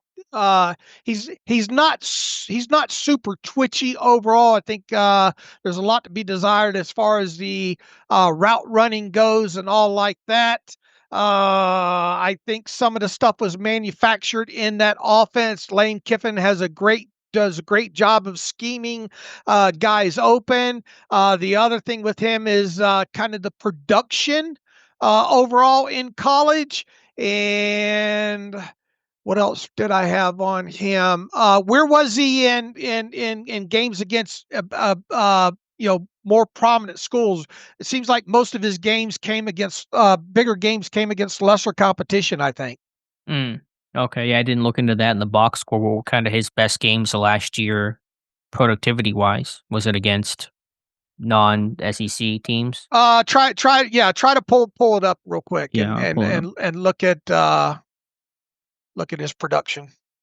See, last year at Old Miss, 60 catches for 1,030 yards and 7 touchdowns. His best games were, yeah, Georgia Southern, 225, 2 touchdowns. Furman, 179, 2 touchdowns. Did go for 100 yards against LSU. But yeah, so his two top games of the season, most productive, were, as you said, against Georgia Southern and Furman. Nobody's idea of a top level competition. And isn't he a little bit older prospect as well too? I don't have his age offhand. I can check our report on that. He looks like he began playing at least 2020 at Louisiana Tech and then transferred in. So I imagine that, yes, he would be on the older side. Right. So that's I think people have him overvalued a little bit here. I view him more as a late second, maybe third round type player.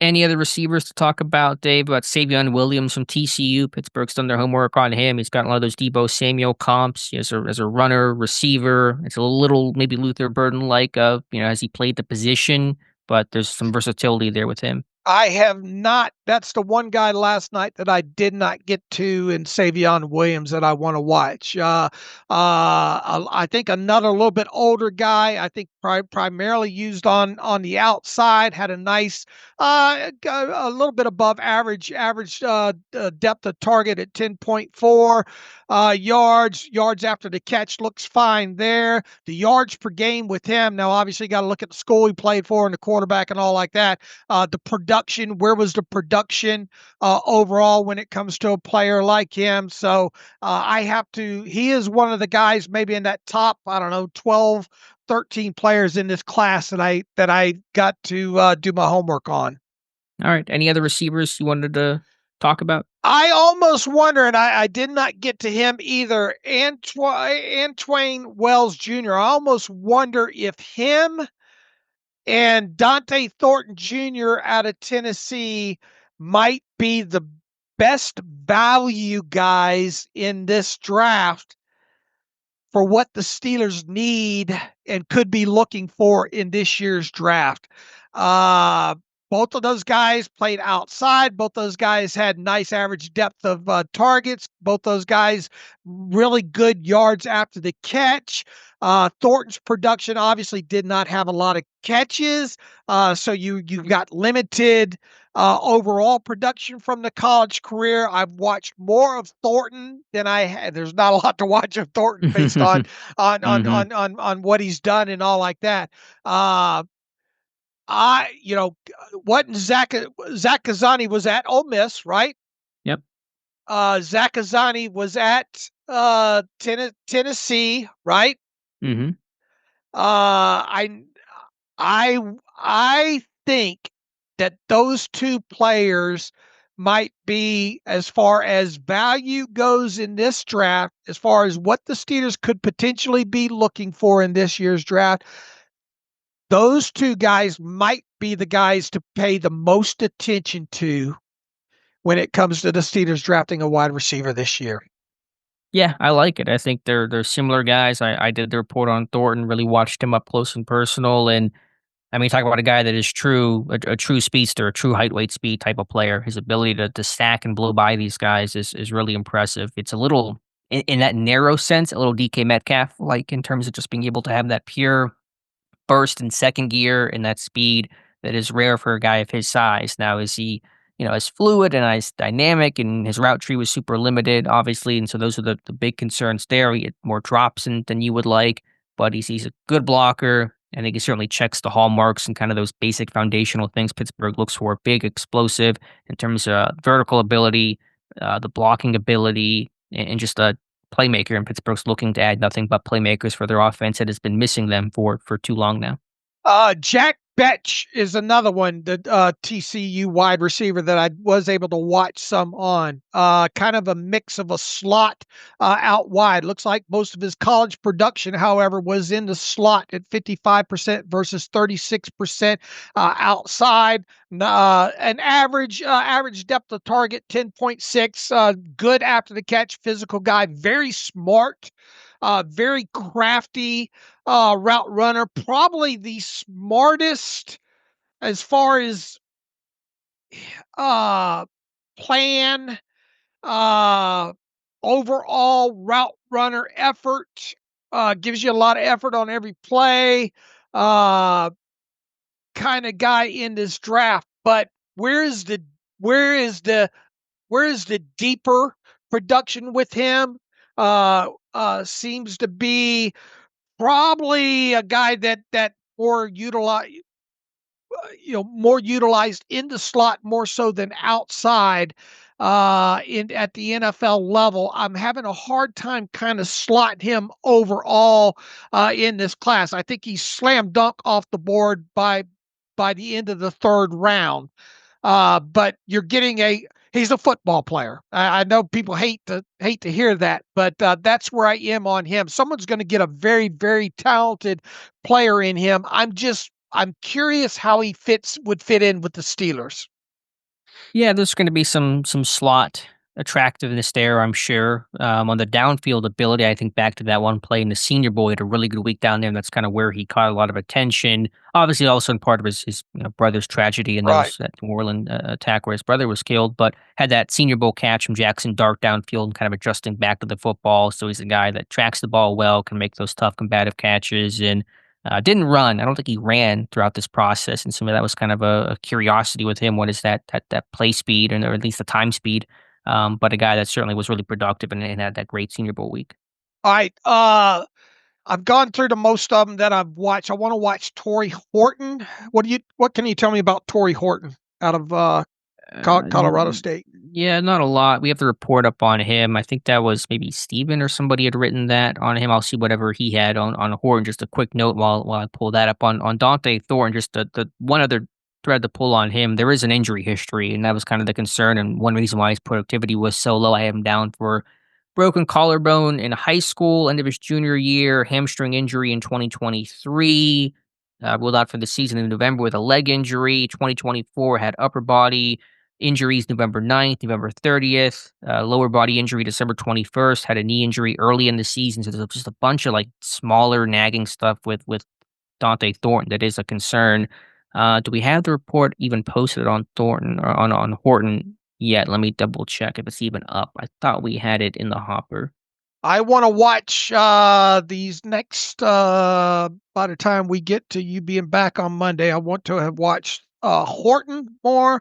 I want to watch Savion Williams, go deeper into his tape, and Antwain Wells Jr. out of Ole Miss is the other one that I've got really three left that I think I got to spend some time on. Yeah, I really watched those Old Miss guys because Azani was there for. There's even the other one, Jordan Watkins, too. On Horton, the report's going to go up by the time people listen to this later today. Fourth round grade, deep threat, can take the top off of defense, be effective running underneath routes. As a route runner, he is sloppy, does not run sharp breaking routes well, need to work on creative releases. Those are some of the conclusion remarks from that was Nate Costco that wrote it for the site. And so that was kind of his thought. Also has had some injury concerns as well, it appears. All right. Now let's look specific. Now that we've talked more in depth about some of these guys if the Steelers draft a wide receiver or looking for a wide receiver in the draft this year, what are they looking for? Playmakers. The whole theme of the offseason is playmakers, potency. That's what Omar Khan talked about before the offseason began. This team needs to add those playmaking guys, dynamic that can really open up the offense. That's why they go out there and spend and make that rare trade for DK Metcalf and give him a stupid amount of money in the sense of a contract, unlike anything any outside Steeler has ever received before. That's why you bring in again to a lesser extent a Kenneth Gainwell, somebody that can win in space, be dynamic, out there and versatile and do more than just kind of get what's there. So they want guys who create that big play threat every time they have the ball in their hands. All right. Differentiate slot and out wide. What do you mean? I mean, you're typically talking about an out wide guy, right? No, I mean, I think slot guys can be dynamic too. I don't want to make that exclusive. I think they want everyone on this offense to be a threat and have that playmaking ability. Some will have it more than others, and obviously Pickens and Metcalf are going to be the drivers vertically outside. But I think they just know they need to get that across the board and have good depth behind, so an injury doesn't change that equation. All right. I personally think that their eye will be more on a guy that spent time out wide I mean, it's probably true just based and can on. stretch the field. Yeah, I think it certainly qualifies, and I talked about Dante Thornton and that type of guy, Antwain Wells Jr., able to do that as well, with an eye towards replacing Pickens after this year. That guy may Right. not play a lot this year, but that's probably the calculation is to have that guy ready to take Pickens' place. So yeah, it's probably more out wide just given the construction of the Arthur Smith offense that is a multi tight end personnel system. So you're not using that slot receiver that often. Typically, your third receiver is not being super involved in this passing game. It's number one, number two, maybe kind of at best scenario. Go back to AJ Brown, Corey Davis is kind of the ideal look of an Arthur Smith passing game when you have those true receivers that win, and everything else behind is pretty minimal production wise. So yeah, I think a Dante Thornton type is certainly the type of guy they'd like to go after. All right. Now let's talk about guys that were more uh, slot production at the college level. Agbuka was 73% of his college production came out of the slot. Luther Burden, 60%. Xavier Restrepo out of Miami, 92%. Jack Betch, 55%. Tez Johnson out of Oregon, 87%. Jalen Noel, very talented slot receiver, 73%. Well, those are slot heavy guys, right? Yeah, that sounds like it based on those numbers, Restrepo especially, and he had that terrible 40 time, and he cited an injury or cramping or something like that, and got to judge the tape. Can he be a Jarvis Landry outlier? Is kind of the hope there. Yeah, I mean, I think generally this team is looking more at that bigger outside receiver, but also Calvin Austin last year of his rookie deal. We'll see where that future is, and so yeah, I don't want to typecast it as only outside guys, but that's probably more towards what they're going to gravitate than a slot type of guy. But there is something to be said about this team needing a route runner who's a really good route runner in that receiver room right now. Maybe it'll be Roman Wilson, but there's work to do with him. And so, do you want a different flavor of receiver to give you that different skill set and way to win? There's certainly value in that. All right, let me give you kind of another overarching thought I have now at this point after going a little bit deeper in this class. If this team does not draft more of a field stretcher guy wide, let's say Jaden Higgins, Alec, how do you pronounce his last name? I think Io Manor, I think it's they say. Yeah. One of those two guys, if they don't go that route in, let's say, the first or early second round, I'm not so sure that we're not sitting here waiting for this team to draft. In other words, I will not, at this point now, I will not be surprised if wide receiver goes on the back burner until after the third round. In other words, day 3. Yeah, it's tougher with only those top 2 picks in the top 100 at 21 and 83 with D-line staring you in the face, and we'll see about quarterback and running back, whatever else the board has to offer. I've mentioned safety as well, but I'm gonna write the article on it, hopefully for maybe Friday, we'll talk about it perhaps, 'cause I was looking back into my article last year, I wrote about this team is gonna draft an inside linebacker earlier than people think, because Aaron Curry was at 3 pro days. I think I misspoke last episode, he was not at NC State, he was at I'm forgetting what it was. It was North Carolina, Ohio State, and somewhere else he was at for pro day. And, they drafted Peyton Wilson in the 3rd round. Pat Meyer was at a bunch of pro days last year. They draft offensive line 1st and 2nd round. If you go back and look at the history of Pittsburgh and positional coaches to attend 3 or more pro days, and it's like 80% of the time they're drafting that position within the top 2 days, first through 3rd rounds. And so that tells me Azani's been to 3 pro days this year, excluding Pitt. He was at Tennessee, the Big 12 pro day for the receivers, and then at Ole Miss.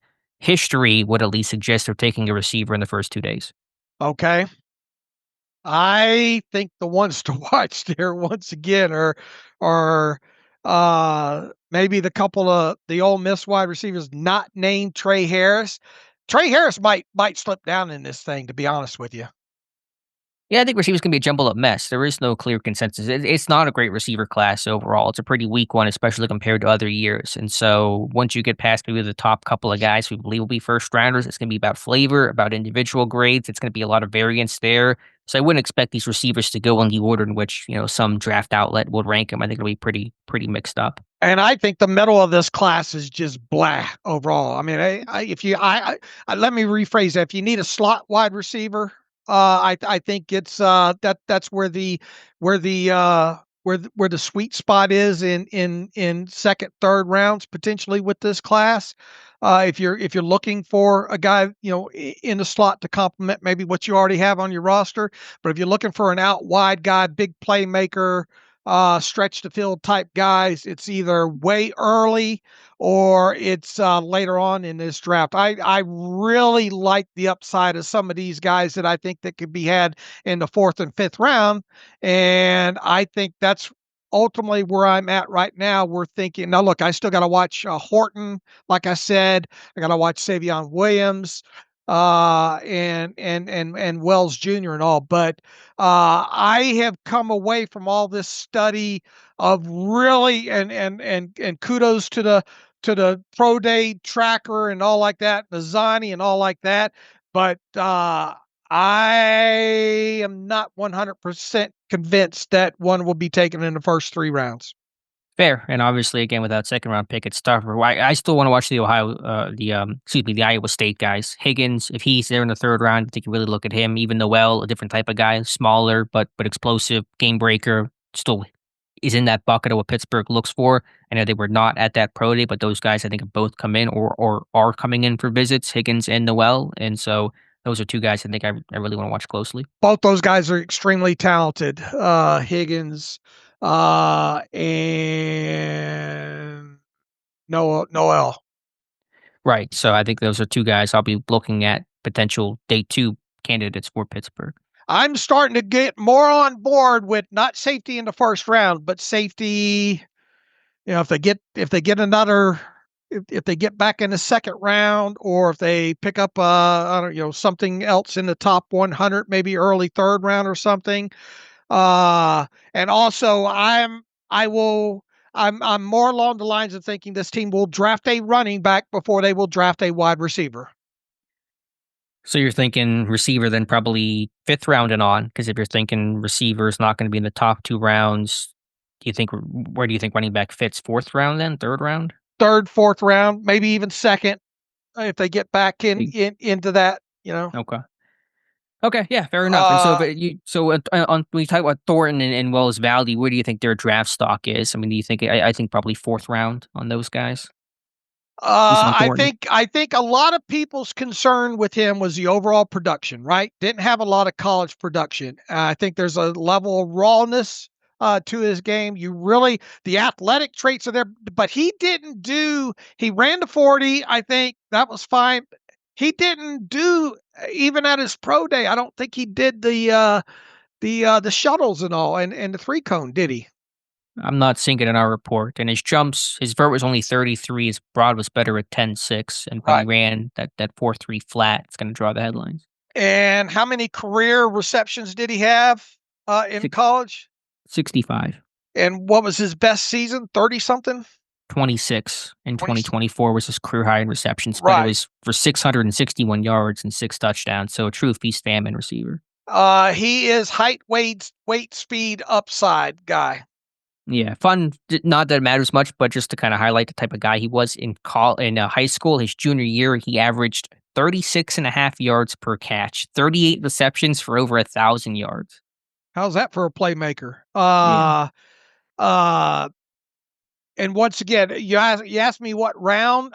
I think he's being under, even at this stage. You pull up a list of guys top wide receivers, and you struggle to try to find him top 20. I think in a lot of them there. I think he's undervalued. Once again, I think this is a projection guy based on height, weight, speed, and what you see on the limited amount of tape. I bet the Steelers really like him, and I'm really going out on a limb there with Zach Azani at his pro day. But don't sleep on him in the 5th round. All right, fair enough. Anything else to talk about draft wise from the receiver or any other bucket? Any safeties? Have you done any homework on the safety class in terms of names? Since you mentioned that maybe would be an option. Not enough, round? but the Texas kids got to have their eye right. Yeah, had to dinner with him with Andrew Makuba. So they've shown interest, I think, in all those top name safeties of Watts, Starks, Eman Worry, and Makuba. And who's the slot guy? Not sure who you're referring to. Where is his name here? Hold on a minute here. Not Makuba. Starks?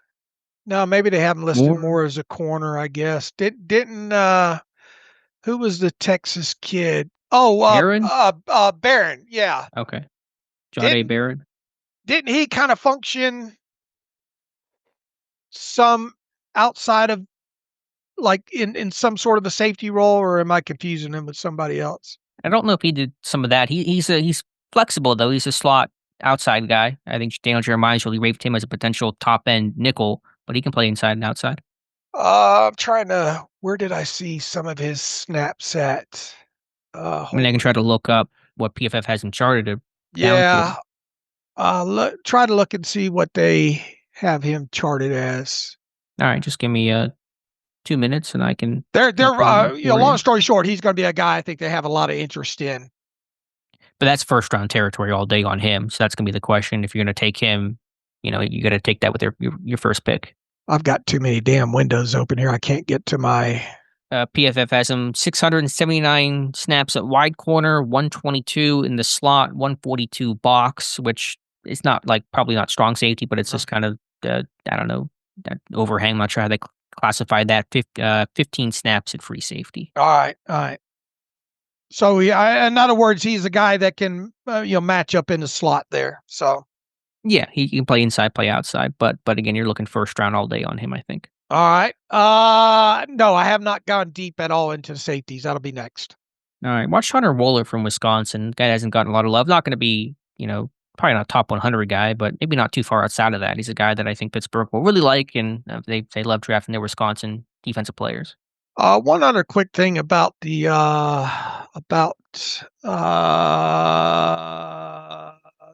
Tennessee kid is he was the wide receiver. He was a Shrine Bowl guy, and 6.045. What do you think about all this arm length stuff coming out? Yeah, the belief is the combine was shortchanging the arm lengths, and you should actually rely on the pro day arm lengths and some of the Senior Bowl arm lengths because those seem to be more consistently accurate than what the combine measured this year. The report. And Wells Jr. Of Ole Miss, who we just talked about as well too, was also a Shrine guy. Telling you, don't sleep on those two guys in the 5th round for the Steelers. Is that where Wells is projected to go? I'm not even sure what his projection. I haven't done. Right. Yeah, it sounds right with him. But once again, I just named off those 3 that I want to watch more of, and he's in that bucket that I have not got to yet. Yeah, looking day 3 on him, I'm seeing between 5th, 7th round in some of these mocks, whatever it's worth. So that's probably a fair assessment of it all. All right, we beat up the wide receivers pretty good overall there, and I'll report back more on these other three that I want to look on as we get closer to the draft. Let me throw one other draft question, not receiver related at you, Dave. Had the article on it over the weekend, had the report from Jonathan Heitritter go up earlier this week as well. And any thoughts? I know it's almost more curiosity, and this is late round undrafted territory, but Desmond Watson, the nose tackle from Florida, the biggest man probably in NFL draft history at 6'6", 464 pounds. He went viral throughout his career for obviously his size. For a Pittsburgh Steelers team that's looking for a run stuffer in the middle, they don't get any bigger than Desmond Watson. But obviously, there's just questions about, is he too big, and what's the value, and is it just more of an oddity and fun story than actual NFL substance? Any thoughts on, would you consider that guy 7th round? Would you try to sign him undrafted free agent? He'll be in a camp somewhere for sure. Just kind of the question is, where do you go from there? I think the limited tape that I've seen is kind of sloppy on him. I don't think he gets pushed around a little bit too much to my liking for a guy his size, to be honest with you. Fair. Yeah, I thought there was honestly some technical refinement to his game. He was not just big guy in middle. I mean, he was a guy that was able to stack and shed and be able to get off blocks occasionally, at least. But obviously, this is a very situational niche player without any pass rush ability at all. And yeah, the anchor probably may not be as strong as you would think for a guy of his size. But I mean, my first thing is like, he's just too big. I mean, 464, Yeah. just a weight concern just on that alone. And he talked about he's a nutritional program, and he's pretty athletic, like, for his frame. I mean, he ran a sub 6 Oh second yeah, for a guy to 40, run which like that, I can't even run that. which I For know sub sure. 6 seconds sounds like not fast, but for his size, and he jump decently in the vertical, so like he can move a little bit, but it's just like, I'm always concerned about, like, is his heart okay? Like in a hot strobe day. I know he played at Florida, but like just those kind of concerns you have. He can still be 400 pounds and still be the biggest guy on the field by far, and so it's just hard to really justify that until you really kind of get that weight into what feels like a more safe place. I think he's an undrafted guy personally. Overall. Yeah, I think so too. But I think he'll sign as an undrafted free agent. I think he'll Yeah. certainly be under a contract come rookie minicamp, and Pittsburgh wanted to take that chance. I can at least see exploring that for sure. I mean, because Pittsburgh had kind of the closest thing to Watson, and Daniel McCullers was probably one of the closest recent comps you can give, a guy that's just like impossibly huge and tall. And McCullers played in like 7 years in Pittsburgh, so they kind of have that experience more so than other teams. All right, roll me back to what you just said a little while ago about. Were you talking about inside linebacker? I was saying that in reference to Aaron Curry in his pro day travels last year, Okay. which was signaling they're going to draft an inside linebacker early, which they did in the third Okay. round. All right. What do you think about inside linebacker in this year's draft class, based on In, what this team has right now?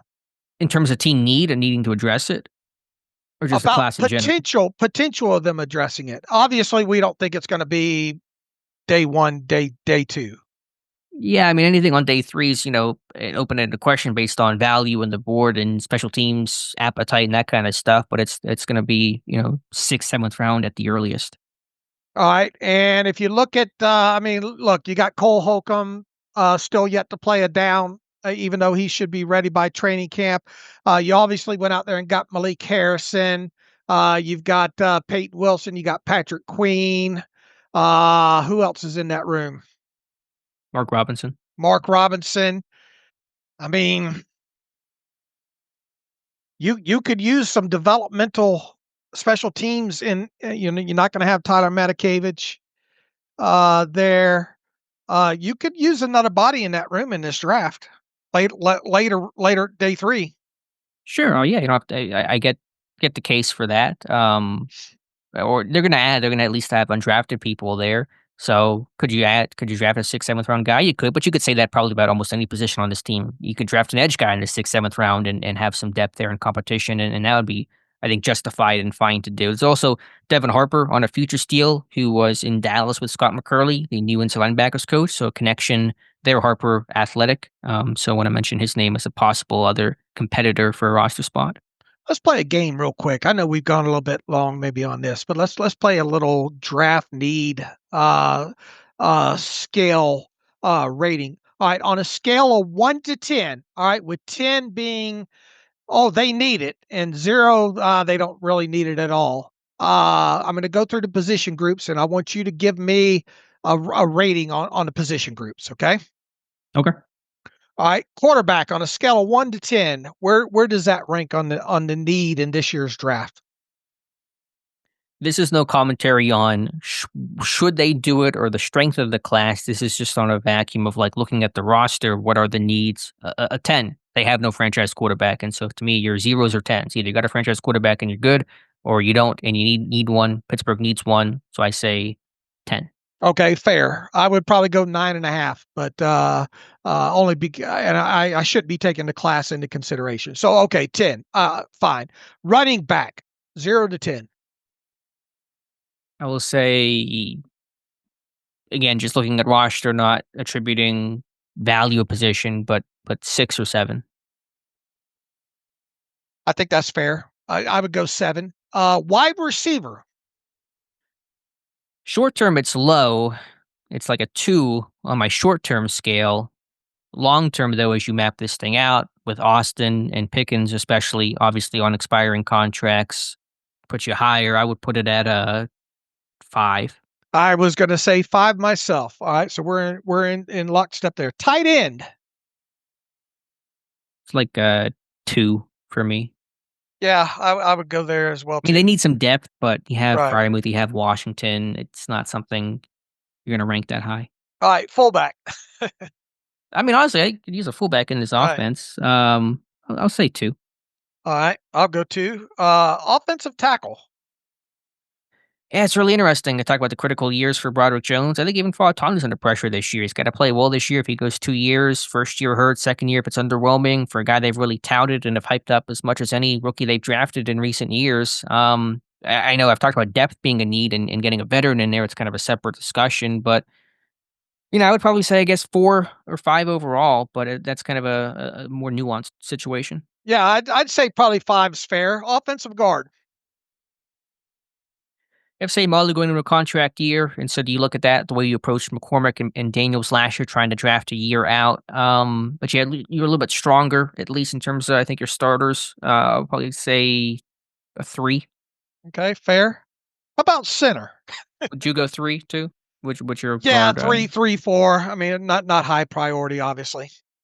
Yeah, center. You wonder what's behind Frazier, but you're locked in with your starter. I'll give that a 1. All right, I'll go 1. Defensive line. Whether and I don't know how nuanced you want to get here between. Nah, let's just say D line in general. I mean, it's obviously a huge need. You probably put that as an 8 or so. I'd give it a 9, All right, nine fair. and a half. Inside linebacker. Yeah, I really don't see a huge compelling need for it. I'll probably put that as a 2 as well. I'd put it at a 3 or a 4, I think. Edge. Outside linebacker. I might give that a 3, just given how important depth is to Pittsburgh's defense. They can't have a situation where they have injuries and they're scrambling to get pass rush production on the outside. It is one of the engines of this defense. And Jeremiah Moon is a number 4, but as a pass rusher, really not a whole lot he's shown there. I'll say a 3 or so. I'll give it a 2. Cornerback.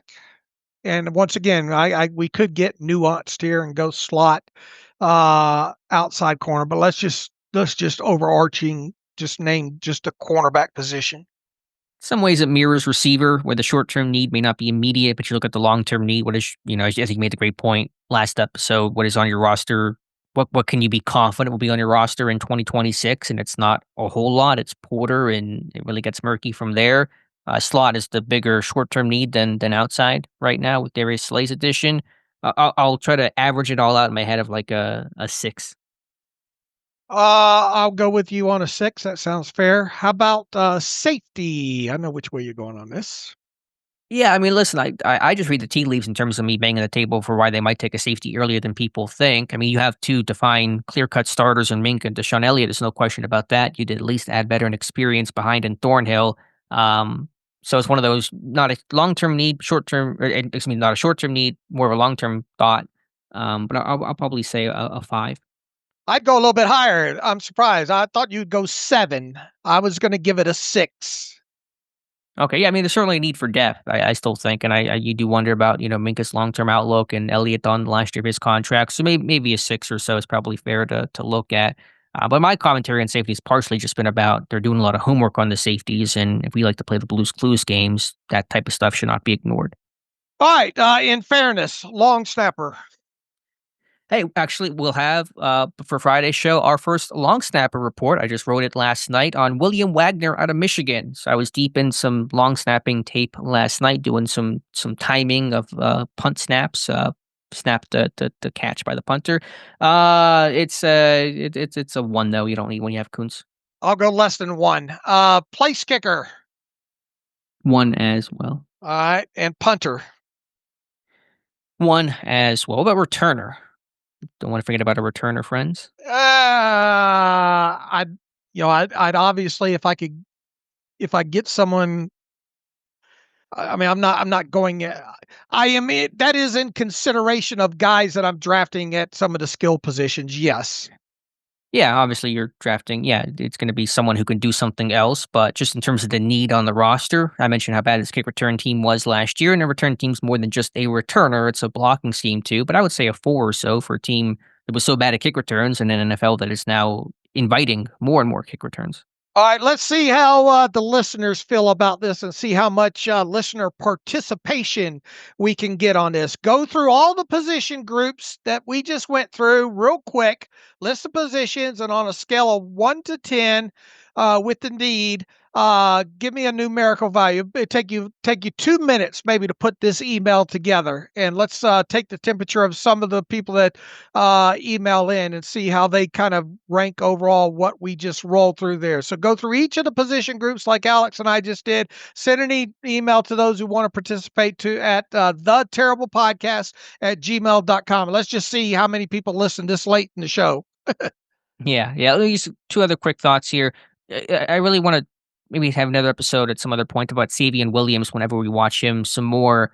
There's going to be, again, that Debo Samuel comparison, that chess piece. 51 carries last year, 61 receptions. And so he kind of did everything in that Horned Frogs offense. But you just wonder how effectively would Pittsburgh be able to use him, given that he's not going to be a primary weapon on this offense behind the run game in general. Jalen Warren, if you draft from the running back, you assume you do that. George Pickens, DK Metcalf, Pat Frymuth, etc. And then just how much confidence is there that Arthur Smith can utilize a guy like Savion Williams effectively?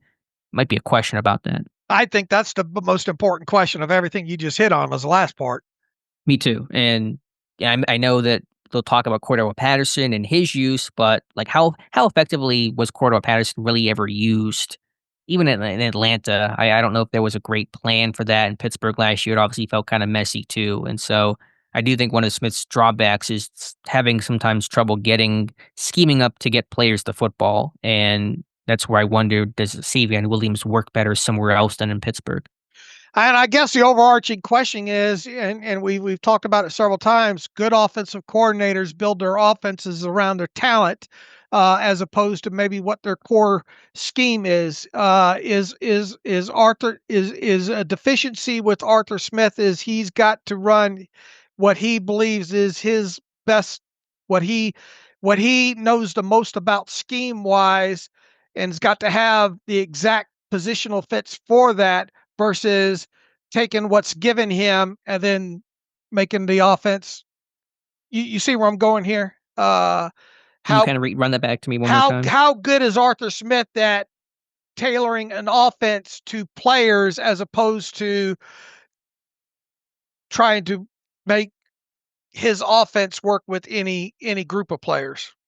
Yeah, they're just kind of this let everyone touch the ball, everyone get involved approach, which has its value. And he's spoken about that, making sure everyone's buying in and engaged and feels like they can be called upon at any moment. But you do wonder, does that come at a cost of not always getting your top guys the football? And yeah, we'd have to talk about it some more probably. I'd have to sit on it and think about it some more, but it'd be one concern. I think it's a concern anytime you draft these guys that are, that have to be schemed up, that aren't the elite talents of the world. And you do wonder, how much of your offensive game plan is dedicated to doing that, and it's probably not a ton. And so what is the real value for that guy? So I don't want to say that it's only an Arthur Smith issue. I think it'd be an issue for a lot of offenses, but it would just still be the main point of how effective would that guy be in your offense? Would you really be able to maximize his play as opposed to a San Francisco that probably is much more proven at being able to get those guys consistently involved and using them to the best of their abilities? All right, good talk today.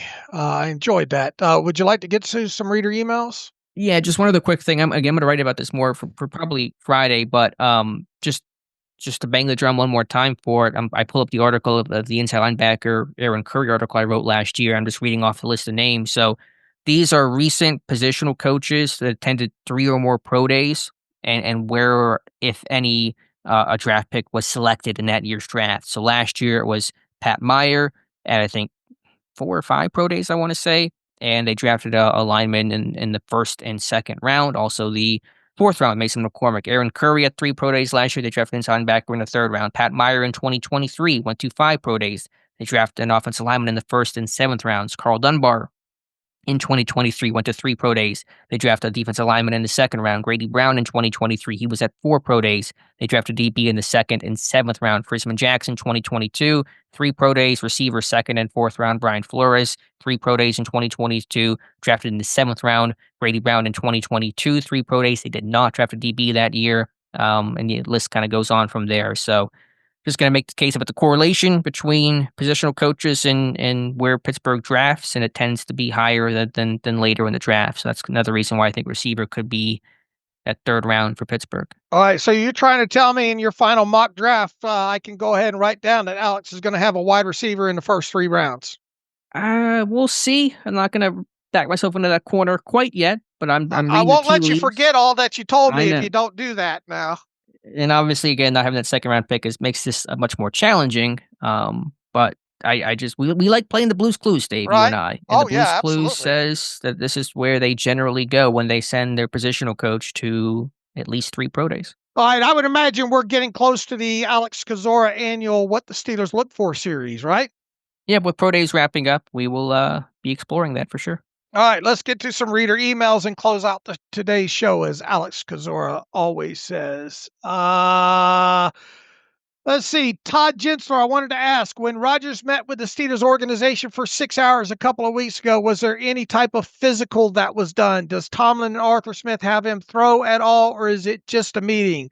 Was not sure how something like that went. I also have similar questions regarding potential draft picks who come in for visits. All right. How would you answer Todd's question there? He's asking if Obviously, Rogers threw. he's wondering if Rodgers threw, took physical, all like that. No, he definitely didn't throw. I doubt he took a physical. This was more of a sit down, let's talk some ball, get to know each other kind of a thing. And the same goes for now draft picks or visitors. There may be a medical evaluation, especially if they did not go to the combine. There may be some element of that, but Pittsburgh has not done on-field workouts. They don't hold private workouts. They don't do any on-field stuff outside of designated um, pro days and combine, that kind of stuff. So there was no on-field activity there. Maybe the last example of that was maybe with Cam Hayward. I think I remember Kevin Colbert telling a story about there was some sort of workout that was held. Um, but in terms of like setting up their own private workout, not really, no. All right, I got one from Jeff Kinney here, writes in the versus an. The Steelers are hoping for the old Aaron Rodgers, but based on the clip of him throwing to DK, he just looked like an old Aaron Rodgers. See what he's doing there? Mm. With this pedigree, no pass should ever look that bad unless he throws it left-handed. His glacial drop back will force Arthur to delete all of the under center pages from the playbook, or Miles and Trey will be waiting for number 8 to eventually arrive in the pocket. I know he took a beating last year with the Jets, but it will be a miracle if he is still vertical after 17 games. Will we default to a chuck and duck offense? So Jeff went next level into the one video clip of Aaron Rodgers throwing to DK there. He did. Yeah, I just am not going to make too much out of one clip.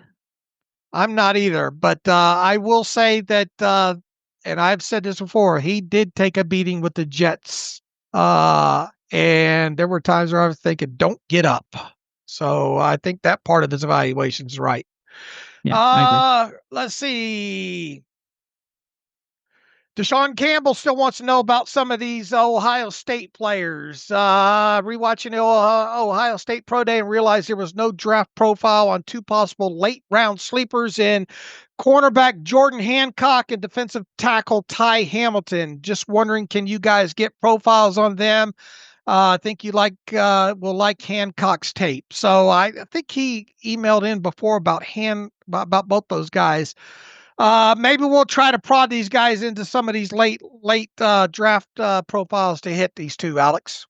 Yeah, I think Hancock is on one of my lists somewhere. We'll try to get to him, but we've done probably almost a dozen Buckeyes so far, so we'll try. I should mention, by the way, I think Pittsburgh, going back to my earlier comment about workouts, I know Arthur Smith flew up to South Dakota State last year for Mason McCormick, and there might have been some sort of, I don't know if it was a workout. They just wanted to get some center snaps on him, but there was something there with him. So we should probably keep an eye on any of that kind of stuff going forward to see if anything has changed under Omar Khan.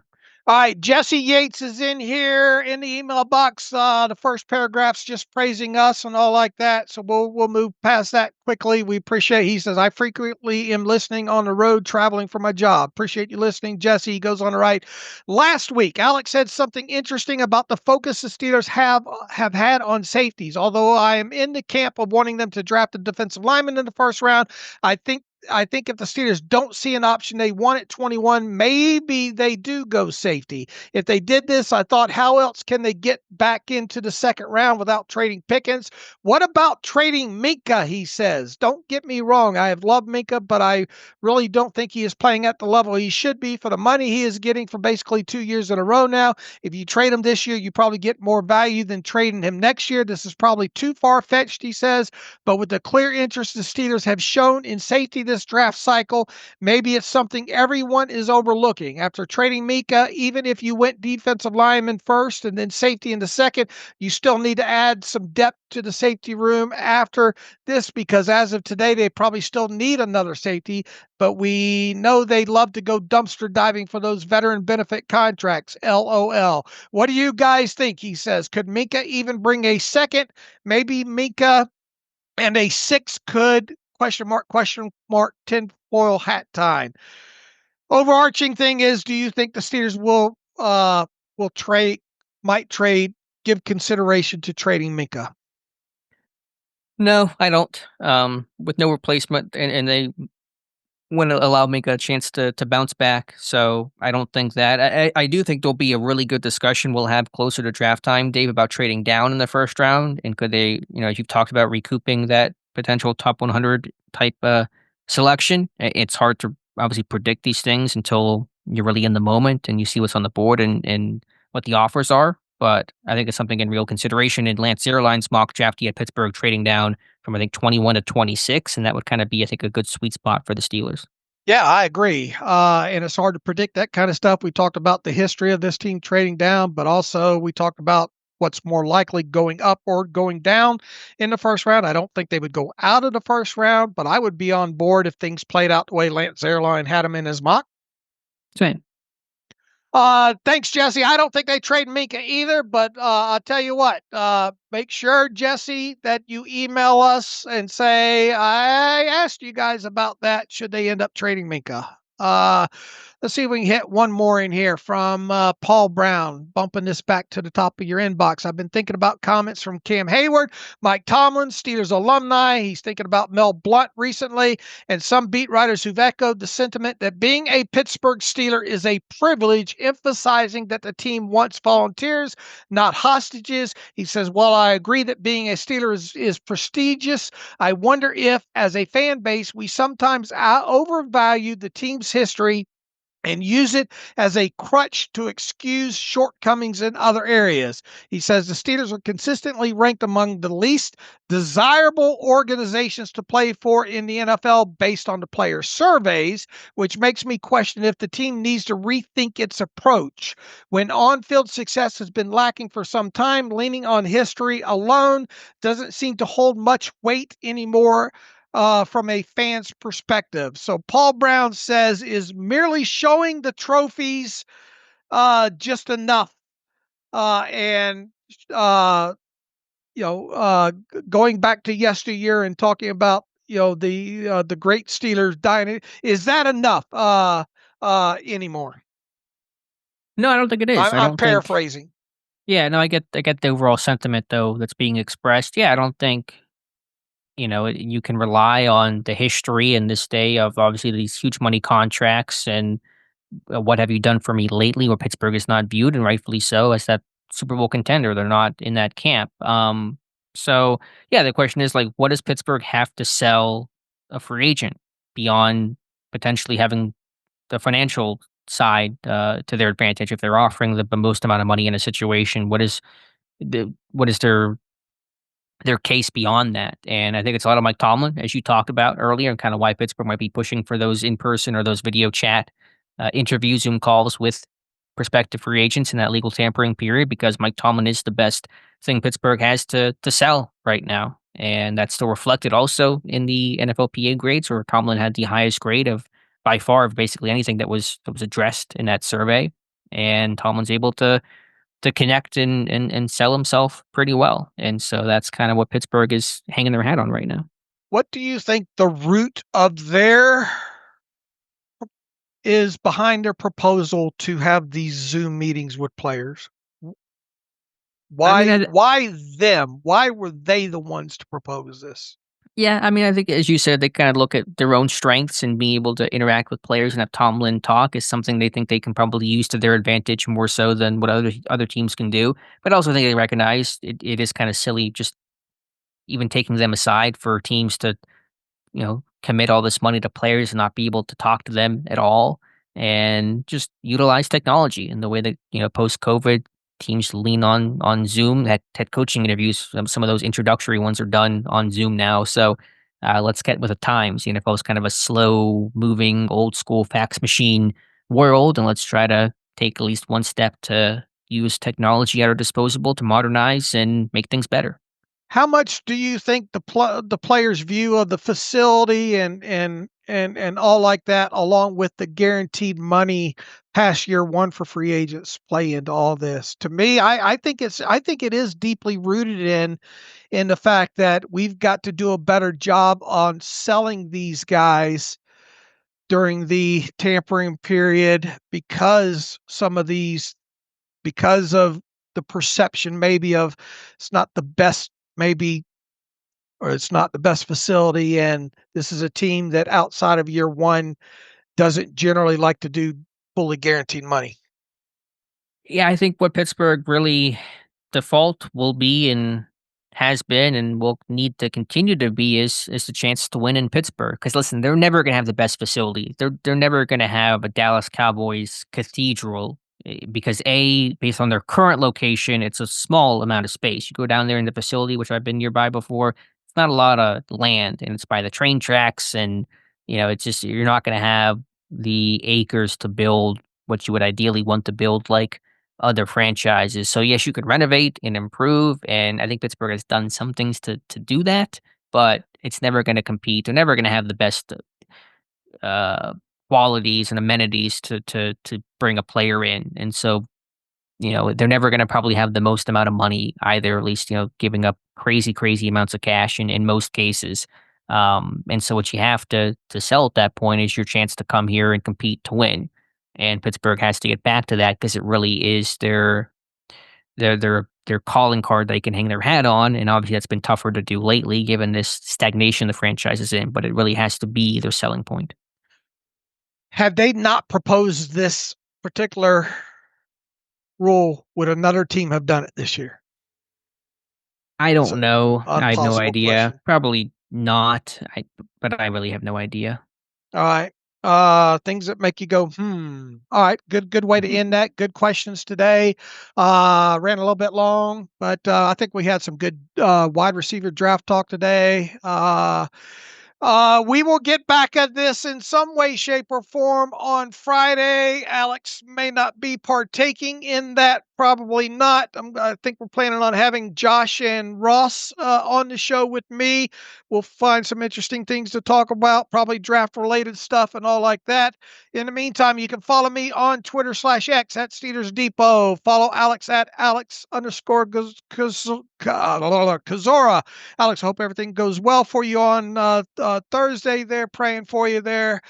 Sure, everything I'm will fine, go by the fine. way. Yeah, Yeah. I'm okay. It's a Yeah. minor surgery. I'll be fine.